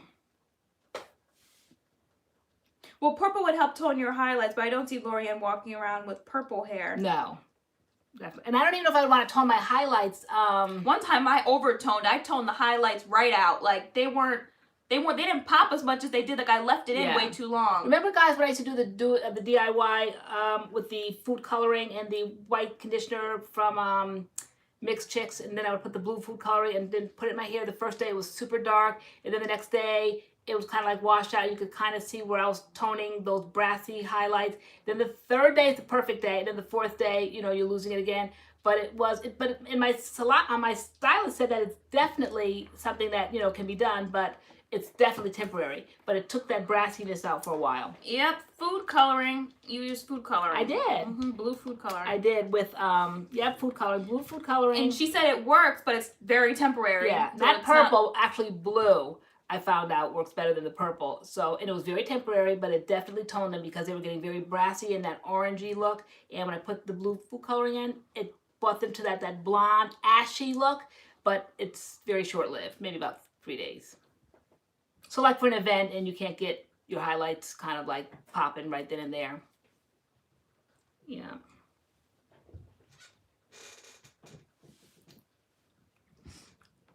But yeah. Oh, purple shampoo always dyed my hair lavender for a few days. I have purple shampoo upstairs. I never really see how that works, but the blue do-it-yourself thing worked for me. But we do have those purple IGK drops, and I have been putting them in my hair. Yeah, I saw. Yeah, because I'll put like the CURLMIX flaxseed gel in my hair and pour the little drops in, and then kind of like run it through my hair because they say you put it in with your product, your styling product, and you don't rinse it out. So I put it in, and it kind of tones my hair for the day. Yeah, we're actually we just got out an IGK campaign for those drops. They're doing like some type of campaign in May, and I was like, ooh, we're on a campaign for like a product we already use and we love. We're like, sure. Yeah. So we're gonna be showing like a video on how to just strictly on the drops and like how it really works, because the drops are awesome. Like you get to put it in your styler and like style your hair with the drops in, and the drops are cool. I put it in with very the cool CURLMIX oil the other day and just put my hair down with it. I'm tired of this person. Which one is this one? I'm just tired. Okay. Avita has a good purple conditioner. Okay. I've never done the purple conditioners. I've always done the Campaign purple points. shampoos. So, Right? try that. These products don't buy themselves. Yeah, put some campaign coins. That's right.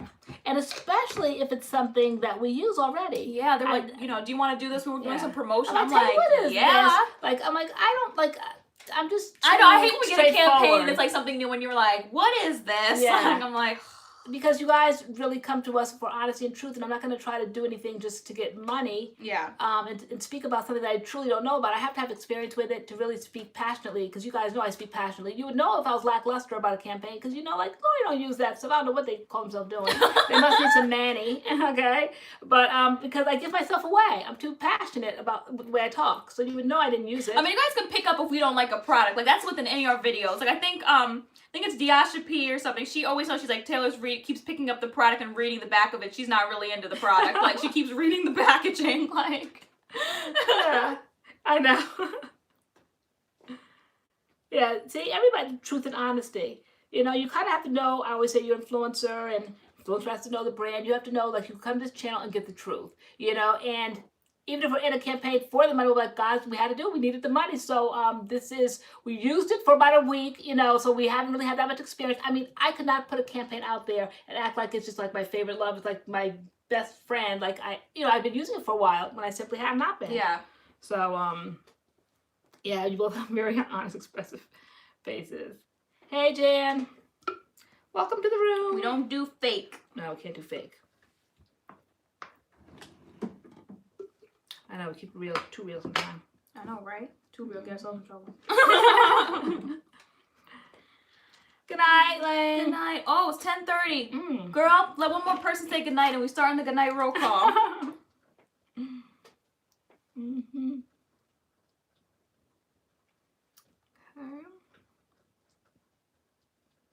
Yeah, everybody gets different things from different channels. We definitely make our way around and experience different channels. Like, you guys know I love the crime channels. I like one crime channel for one thing and another for another thing. Some's more detailed. And there's just tons, like I said, there's no competition out there. There's tons of channels out there, and you get different things. We are talkers. Other times you might want to find out about a product and somebody's very succinct. They get to the point, which was that one that we did. Oh. That Hazel Goddess. Yeah, Just we right 6 minutes was we hers. did like a 40-minute Same wet line gel review, and hers was like 6 minutes. Yep, 6 minutes straight to the point, like, and that's boom, what boom. some people are looking for. Sometimes Yeah. you just want to go there and you don't want to hear this long, drawn-out thing. So you get that there. You know, when you come here, you're going to get lots of conversation. And so that's why there's channels all around, all over YouTube. They're all different. So see, Jolene says, I love the honesty in your channel, but I come for relationship and story times. Honestly, the hair is a bonus. And so when we get campaigns, sometimes you're like, no, we can't do stories and stuff. We have to be more professional. I'm like, no. I'm like, the brand knows who we are. The brand should know their influence should know their brands. I'm like, that's my lie. I know. yeah. And I'm like, so now we can't tell like our jokes and our stories and our video? To an extent, I feel like, because we are so chatty, like the curls one that time. And that was the most disappointing part of it all, that though they didn't give us enough information, I have to say, about the protein in it. And I don't think we expressed it enough, or we didn't express it, or we expressed it too much about this protein, and they didn't like it until they told us to take it down. Well, the story in that video was like a really funny story that you guys loved. It was about the nosy woman coming across the street, not minding her business, when I got into that car accident, and then she was basically like, officer! They switched seats, because remember, it was a rent-a-car, and I switched seats with the person that wasn't supposed to be driving the car. And the woman, seriously, like the bathrobe mentality, coming across the street, stopped with slippers, all in my business. So I told that story in that, what's those videos called? Those sponsored video kind of thing. And then when we had to take it down, well, it would say, it would be crazy again. A ton of people already saw it, then we're going to tell the same story in the next video. I'm like, we have to do something different.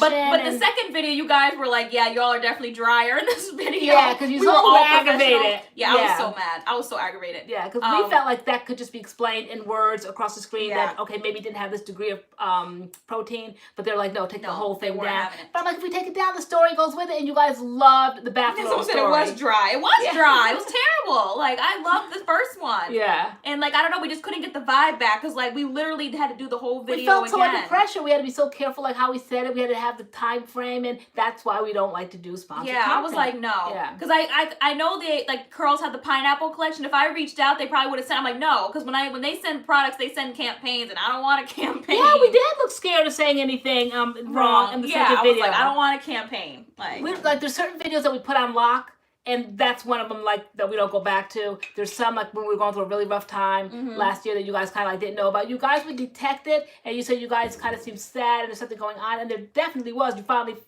finally revealed the truth in November, but those videos we can't look back at because they're painful to look at. Yeah, some videos we really don't watch it, and we're like, yep, we're posting it, and struggling. That's that. We were, like, really struggling. And I was so dry in some of them. You know, I'm very animated, and, you know, it's like, well, here's our hair. Like, what else do you want me to say? Like, no expression, nothing, and just we cringe when we see those videos, because it was a rough time, but, you know, it was part of the journey, and it's part of the life, and you see growth now, you know, and so I like documenting our lives. Yeah, Sherry Harris, Eden is papaya and castor, not pineapple. And Alexandra, no, I haven't started teaching yet. I don't plan on teaching at the moment. Yeah, no. We're full-time YouTubers. And we're doing it. And we're doing it. As full-time YouTubers. And we're noticing it, and we notice that it's more and more accepted now. Like, people used to scratch their head and kind of like have that judgmental kind of look.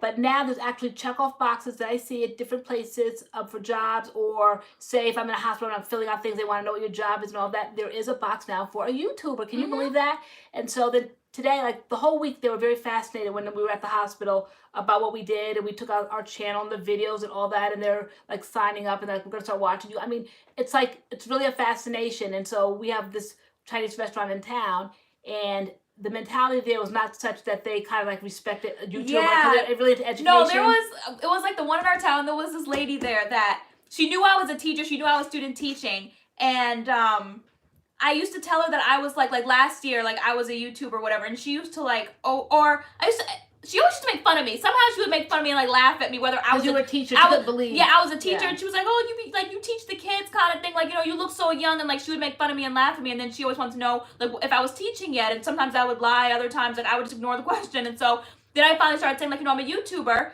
and she kind of understood that because she had a son. She was like, you know, okay. And so I actually just went in there the other day to get some food, and she was like, you know, how is she's like, you do YouTube now, right? I'm like, yeah. I'm like, shit, how's that going? I'm like, well, we actually just got flued out. I was like, a brand trip. I'm like, it's going fabulous.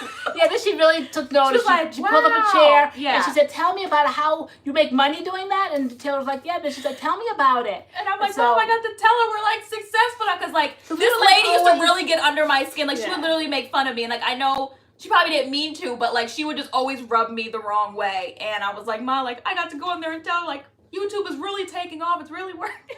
I don't think people understand that it is a job, but you do have to work it. You definitely have to come up with content. You definitely have to keep it going. I mean, there's never downtime. You constantly answer questions. We're constantly trying to develop content. I mean, it is something I think still with my 51-year-old mentality, it's not going to be something I'm going to take to the bank for the rest of my life and be comfortable with it. I feel like it's a moment in time, and I'll go with it as long as I can. And I was even saying the other day, I said, there's got to be more evolving here. I said, how much longer can we go? I said, you know, I love to talk. I'm older. I bring wisdom. I said, there's got to be a way where we're going to have to mesh eventually something more, bring more, so that it can go over. When I'm in my 60s, am I still going to be doing my hair? I mean, I'm 10 years away from being 60, so I can't really see me doing this 10 years from now, but I can definitely see myself putting up a chair still talking.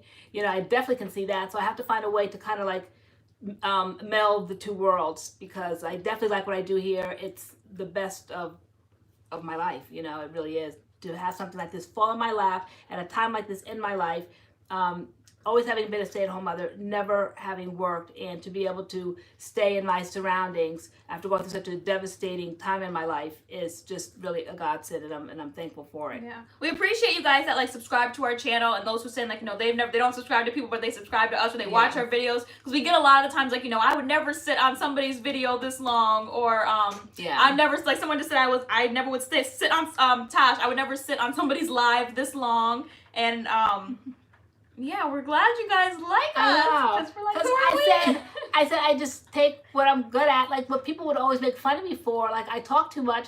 But I said it's my gift, okay? So I said I love to talk. I'm very detailed. I'm very articulate. And years ago, a man told me, he was married to my friend, and he said I can listen to you talk for hours. Well, a lot of people can't, okay? But he does. And there are people out there that can. They enjoy what I say. But you know, when you're surrounded by negative people, or people don't have a gift of communication, I don't know whether it's enviousness or what, but I was always put down for the fact that I talk too much. But this was something that I'm good at. I love to talk. I love to share. I love to teach. And so, you know, my gift has become my my way of supporting myself. And so my lifestyle hasn't had to have changed. Thank goodness. I mean, you guys definitely helped out in November to get that foothold so we could figure it out. And then I'm like, okay, so God gave me some hair on my head, and I have a voice, and so what can I do with those two gifts, so to speak? And so then, you know, though YouTube was here already, but then we just kind of took it more seriously. Yeah. I think lives was the best thing that we could have done, going live, because it's one thing to just be an influencer and put videos out there and, you know, comment every now and then, but you still kind of feel like you're at arm's length with the person you're watching. But I feel so close to our subscribers, we know you guys by name. Some of you guys, we know your personal lives, you know, you guys are on our Facebook, you're on our Instagram. I feel like we really know our subscribers, and our subscribers know us. So I think it's very unique what we kind of have going on. That's what we say when we went to the Honey's Handmade thing. The owner was like, "Your MADCURLS fam is no joke." I'm like, no, they really aren't.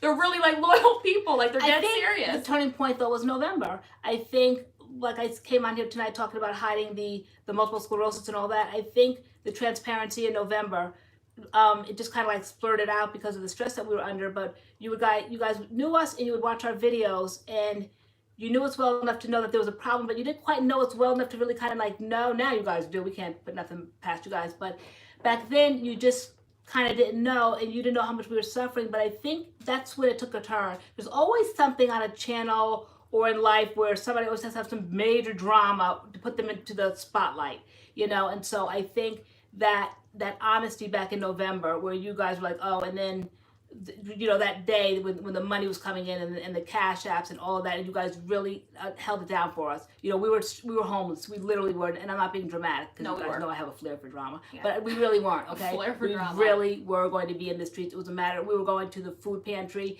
getting food, and signing up for food stamps, all of that. I mean, we were down and out, okay, and we just didn't see the turnaround. And so that's what I felt like.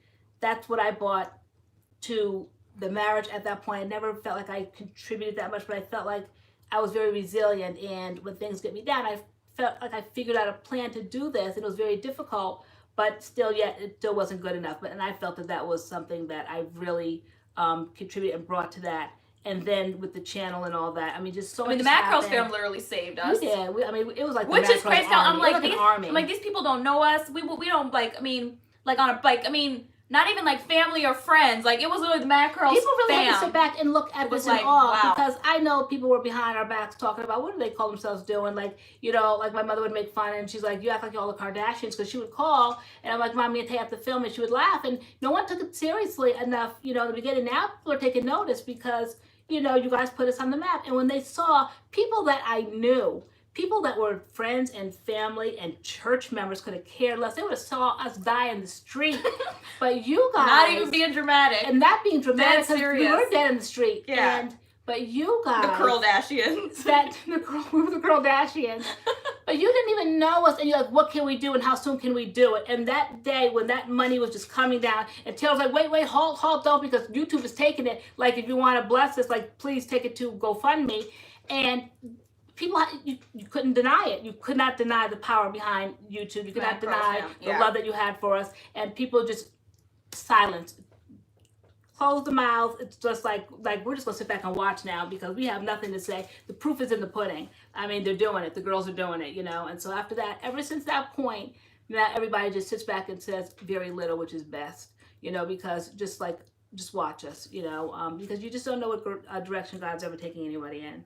And that was a big shock to us. We have the support of the MAD-CURLS fam. I really feel like they do want to see us flourish, and they're happy with our successes. And I feel like Friday Night Live is just a chance for all of us, us to check in with you guys, you to check in with us. People are always telling us their successes, their failures, their stories. That's why we have over 50 lives on here, and they're all different. There's so many different things going on our lives, so many different conversations, and I don't know, I like our lives. I really do like our lives. Yeah, you know, that's the only way I know how to be, Carol Smith said, we're so transparent. It's just easy for me. I can't just figure out what to say and what not to say, and it gets confusing. Oops, I shouldn't have said that. Oops. I always tell people, don't say, I want to tell you something, but don't say anything. Please don't tell me, because I can't be thinking about what I can and cannot say. If you don't want it told, then please don't tell me, because I don't remember what to say, what not to say. My life is an open book. Hashtag Kardashians. They like that. Kardashians. So funny. And when we were at the sugar factory, and the Kardashians were there next to the Kardashians, I'm like, see? I know, because we made it to the picture that was taken was so good of us. I think Dr. Karina B took it, and she took it on the iPhone, but in portrait mode. So it looked so professional. It looked like literally we were flown down there for a sugar factory ad or something. The picture was so perfect, and it was so perfect that they took it and put it on the official Curl Factory Instagram, and we're up there next to Drake and Kanye West and Scott Disick and all the different celebrities, and there's MAD-CURLS on the Instagram. MAD-CURLS. The Kardashians. I look like we have Maddie. Oh, there we are. I'm like, oh, look at Drake's underneath us. Kardashians. Yeah, I bet you we'll sell that big, because they'll be coming in for their cut.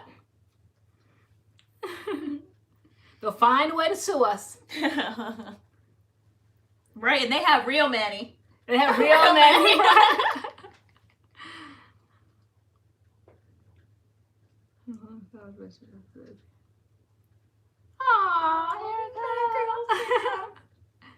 But I really hope with this event coming up that we get to meet a good chunk of you guys. I know. I really hope so. 'Cause I don't want to be looking at a whole bunch of people I don't know.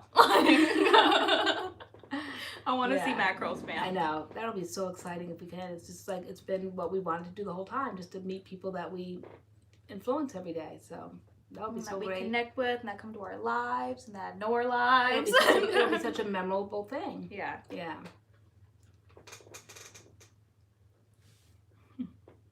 Ooh, in a wedding. Okay. Oh, wait, have fun. Wait, who's in a wedding? Plant-based foodie. She said in a wedding she's just dropping in to say hi. Oh. Nice. Upstate New York. Okay, I'd love to go back. Sherry Harris, I think it is too late to get the Honey's Handmade box. I think it's done. They had a restock briefly the other day. Yeah, the same day. Yeah, we tried to post it everywhere we could, but they sold out again. So I think that is it. Mm-hmm. Okay, so Dee Dee Lennon said thanks for the heads up. She was able to get it. I'm so excited. Which of the products should I refrigerate to extend their shelf life? I haven't refrigerated any of mine, but I would suggest, because all these brands are doing these natural products. Like all of them? Yeah. Stick them all in the refrigerator probably, because there's barely any ingredients in them, and the ones that are in them are like all natural. Yeah. They're all and natural. And that sweet potato co-wash, oh my gosh.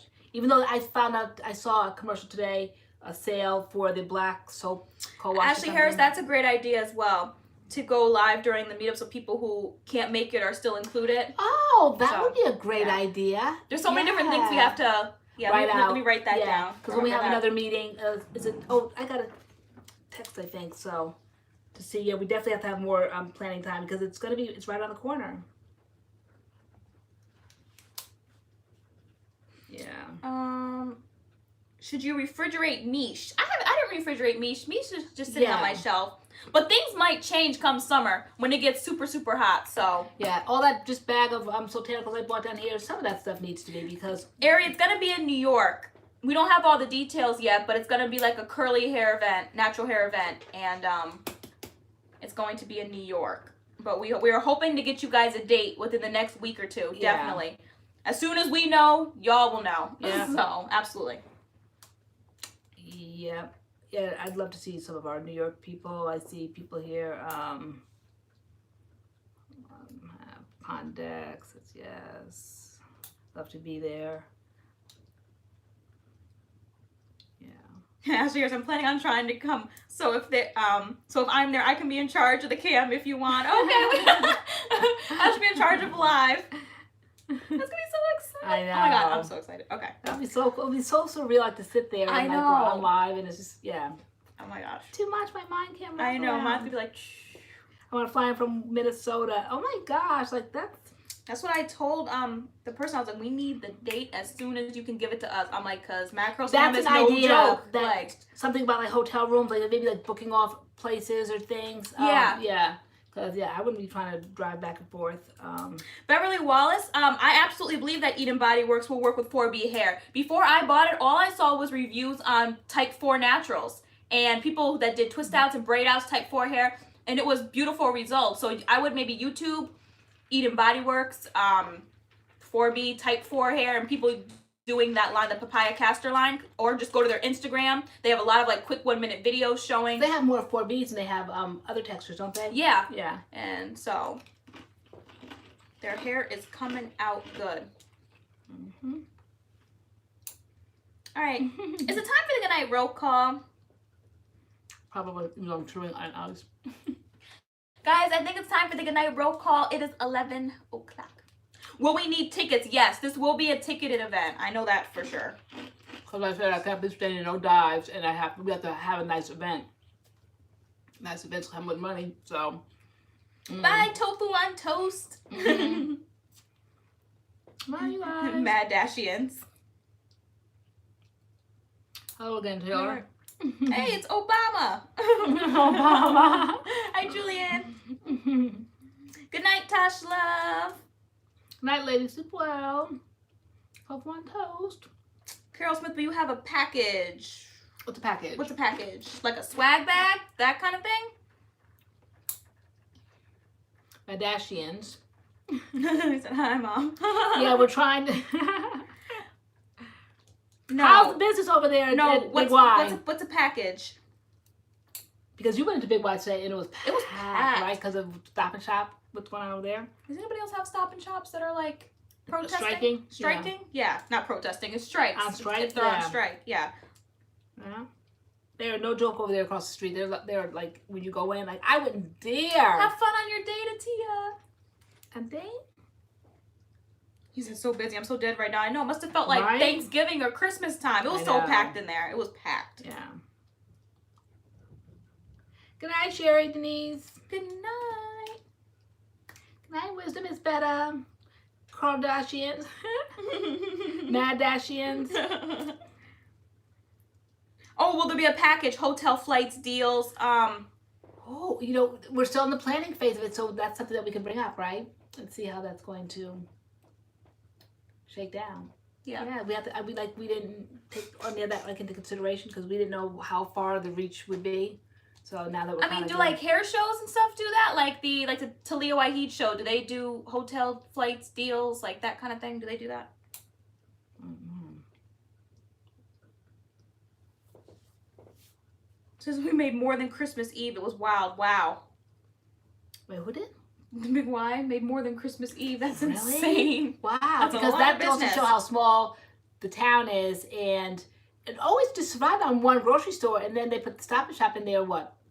10 years ago, maybe. Yeah. And so now with that being on strike, I guess it's everyone all went over there. Let's go back to Big Y. Yeah, wow. I mean, some people like split the two, like shop here, shop there. Yeah. But like I was gonna run into Stop and Shop and just like grab what I needed, and I was like, oh, they're close. Well, back to Big Y. Like, yeah. go to Big Y. And I was like, I wouldn't dare. Like, I know you were like, don't lines. cross the picket line. I'm like, but they because, were literally all in the doors, like the people with the signs. Like I'd be scared to walk. Because, you know, I'm a loyalist, and I just feel that people are doing something for a reason, and then here we all just go like marching by, disregarding what their needs are, and just like not caring, and they're there for a reason. And if everybody kind of like was in sync, then they can get their issues figured out quicker, I would feel. So I don't think it's fair to cross picket lines like that. Okay, so we will ask about like hotel deals and stuff like that. They said they don't do flights. Typically, We're ready to go to Wells Fargo, I know. They got like the whole strip on lock. Yeah. Where were they picketing? Like in front of the store. Like, you know when you like want to go through like doors to go into a store? I don't know why they're picketing. Oh, they said something about benefits I read. Or something about their benefits or something. Yeah. I don't know. But they were dead serious. Yeah, and it's everywhere. I thought it was just like in Upper Connecticut. But then we passed by one in Fairfield. I'm like, okay. There's people outside there, and then the one in our town, I'm like, okay, so this is everywhere. And it's Stop and Shop. It's a grocery store, Carol. Oh, they got rid of time and a half on Sundays. Oh, that was always a benefit of working on a Sunday. So then what happens? You work and you don't get time. How can they cut that like that? Yeah, so on Sundays you make more. Right, yeah. Until now you just work. Now you just work and get your normal pay. No, oh no, I'd be out there with a sign too. Girl, you'd be out there with a sign? I would be, because how do you go from making time and a half on Sundays to them just saying nope, no more, but yet they still want you to work those same hours? No way. Yeah, that was always the benefit, especially when you got to work like 8 hours on a Sunday. That's where the check got fat. That's like amazing that they had the nerve to do that. Yeah, wow. I don't blame them for that. Yeah. And wanting to add robots more and less people. Oh, I know, those robots scare me half to death. They are everywhere. I mean, I'm like, what is this? And they really are. Oh my gosh, what is that robot thing? It detects spills, I think, on the ground.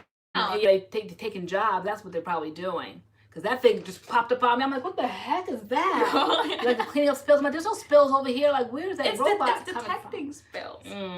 Yeah, no, that's weird.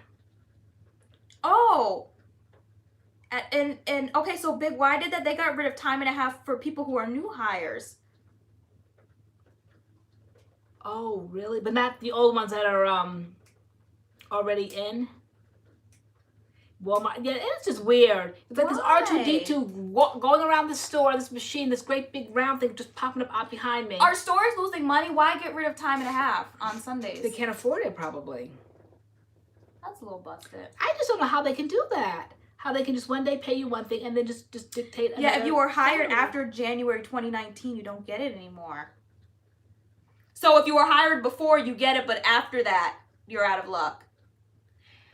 Wow. That's difficult. And then when you work around people that are making a certain amount of money. I know I used to be a waitress years ago when I was younger, and the ad in the paper said $10 an hour. And then when we got there, the person had the experience, so they said that they would pay the person $9 an hour. And then he said he was going to just do $9 an hour worth of work because everybody sitting around the table was making $10. And I don't know how you can separate salaries like that. Context said a robot that has a job and cleans up. Is he single? Right.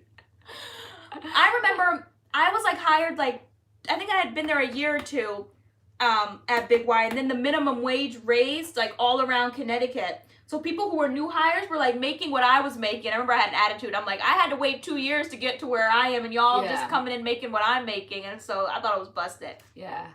It's really difficult to work around people, and everybody's making different salaries, and everybody feels like I'm gonna do just this amount of work because I'm making this amount of money. But people typically don't talk about what they make. They don't. Yeah, because you don't really know what people are making. Yeah, but when you find out the lies behind the scenes, the dirt. But yeah, so if you see a Stop and Shop, don't go in if people are picketing.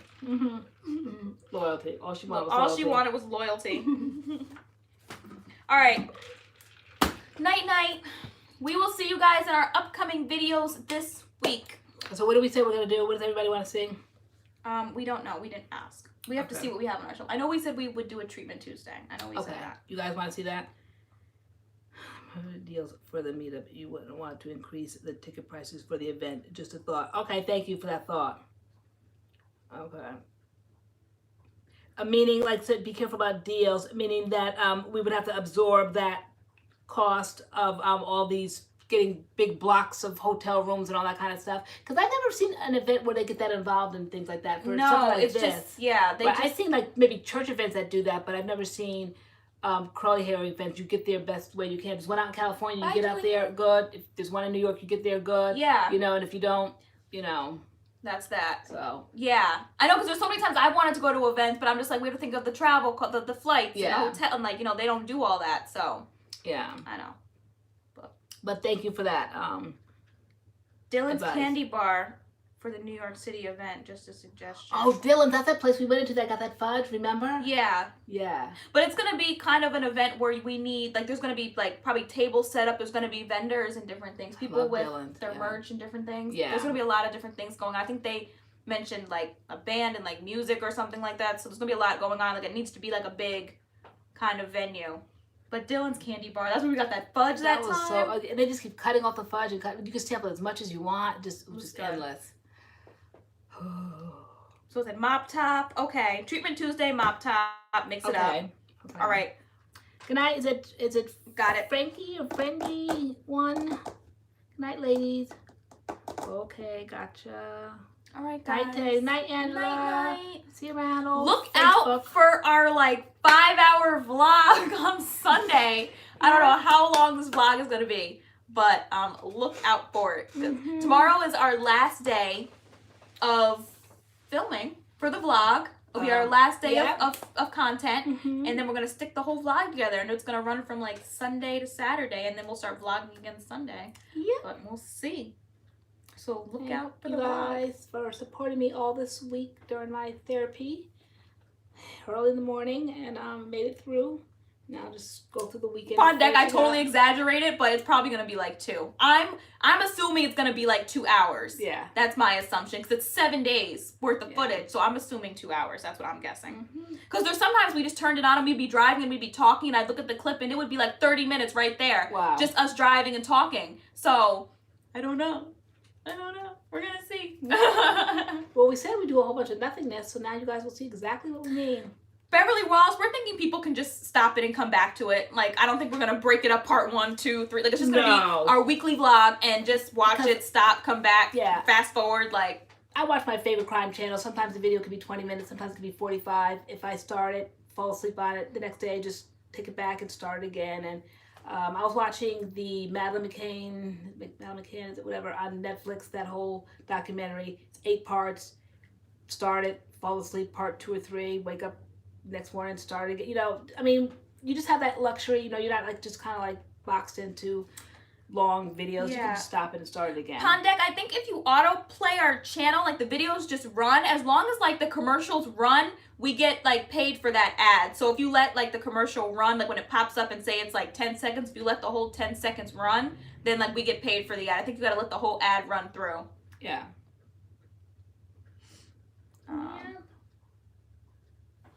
Oh my gosh. Ina Addie said, I wanted to bring my baby girl to your event. We watch you guys together. She's 9 months old. Oh my god. Okay. Yeah, babies. Great, I'm going to leave you on all the time. Yeah, I mean, just sometimes you guys ask how you can help, and so that is, because it is, like we said, our full-time job. It was a risk that we took.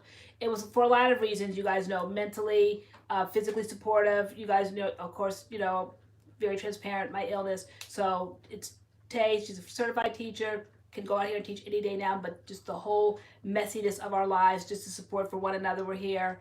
And then this is in our life now, YouTube, so we take it dead serious. It is our job. It is the way that we keep a roof over our head, food in our bellies, and, you know, shopping on the map. So Ashley Harris, what's early? Like, what are you thinking? Like 9 o'clock in the morning, or what's early? What's that? She said she hopes this vlog comes out semi-early so I can meal prep while I watch. Because the only thing I like, once we're done with this, like I want to go upstairs, I have to start getting those clips off the phone.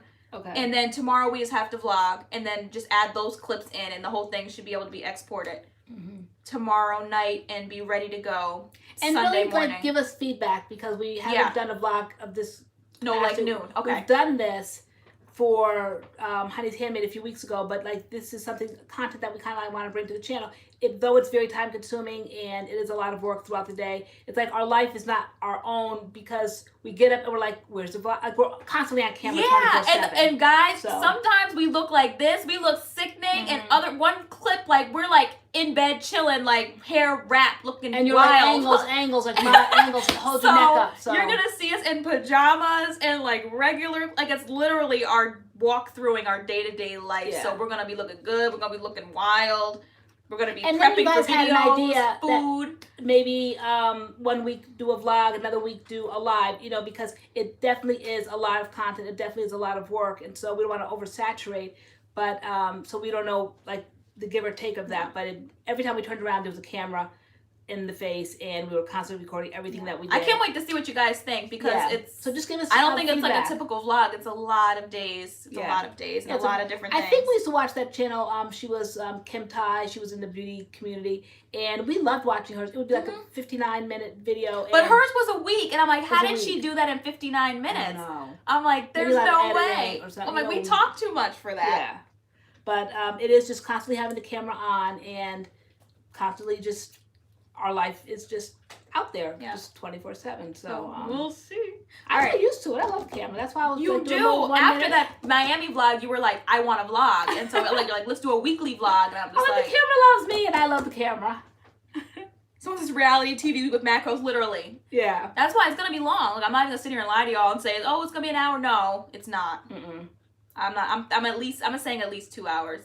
That's what I'm thinking. I'm thinking at least 2.5. It's gonna feel like a live almost. It's gonna be long. Yeah. It's going to be long.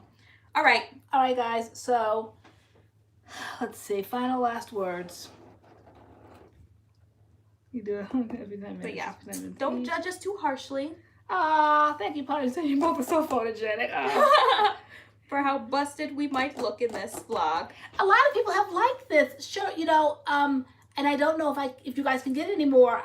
My favorite one was the one that says amen on it, and the one that says I pray, because it looks like kind of like iPhone.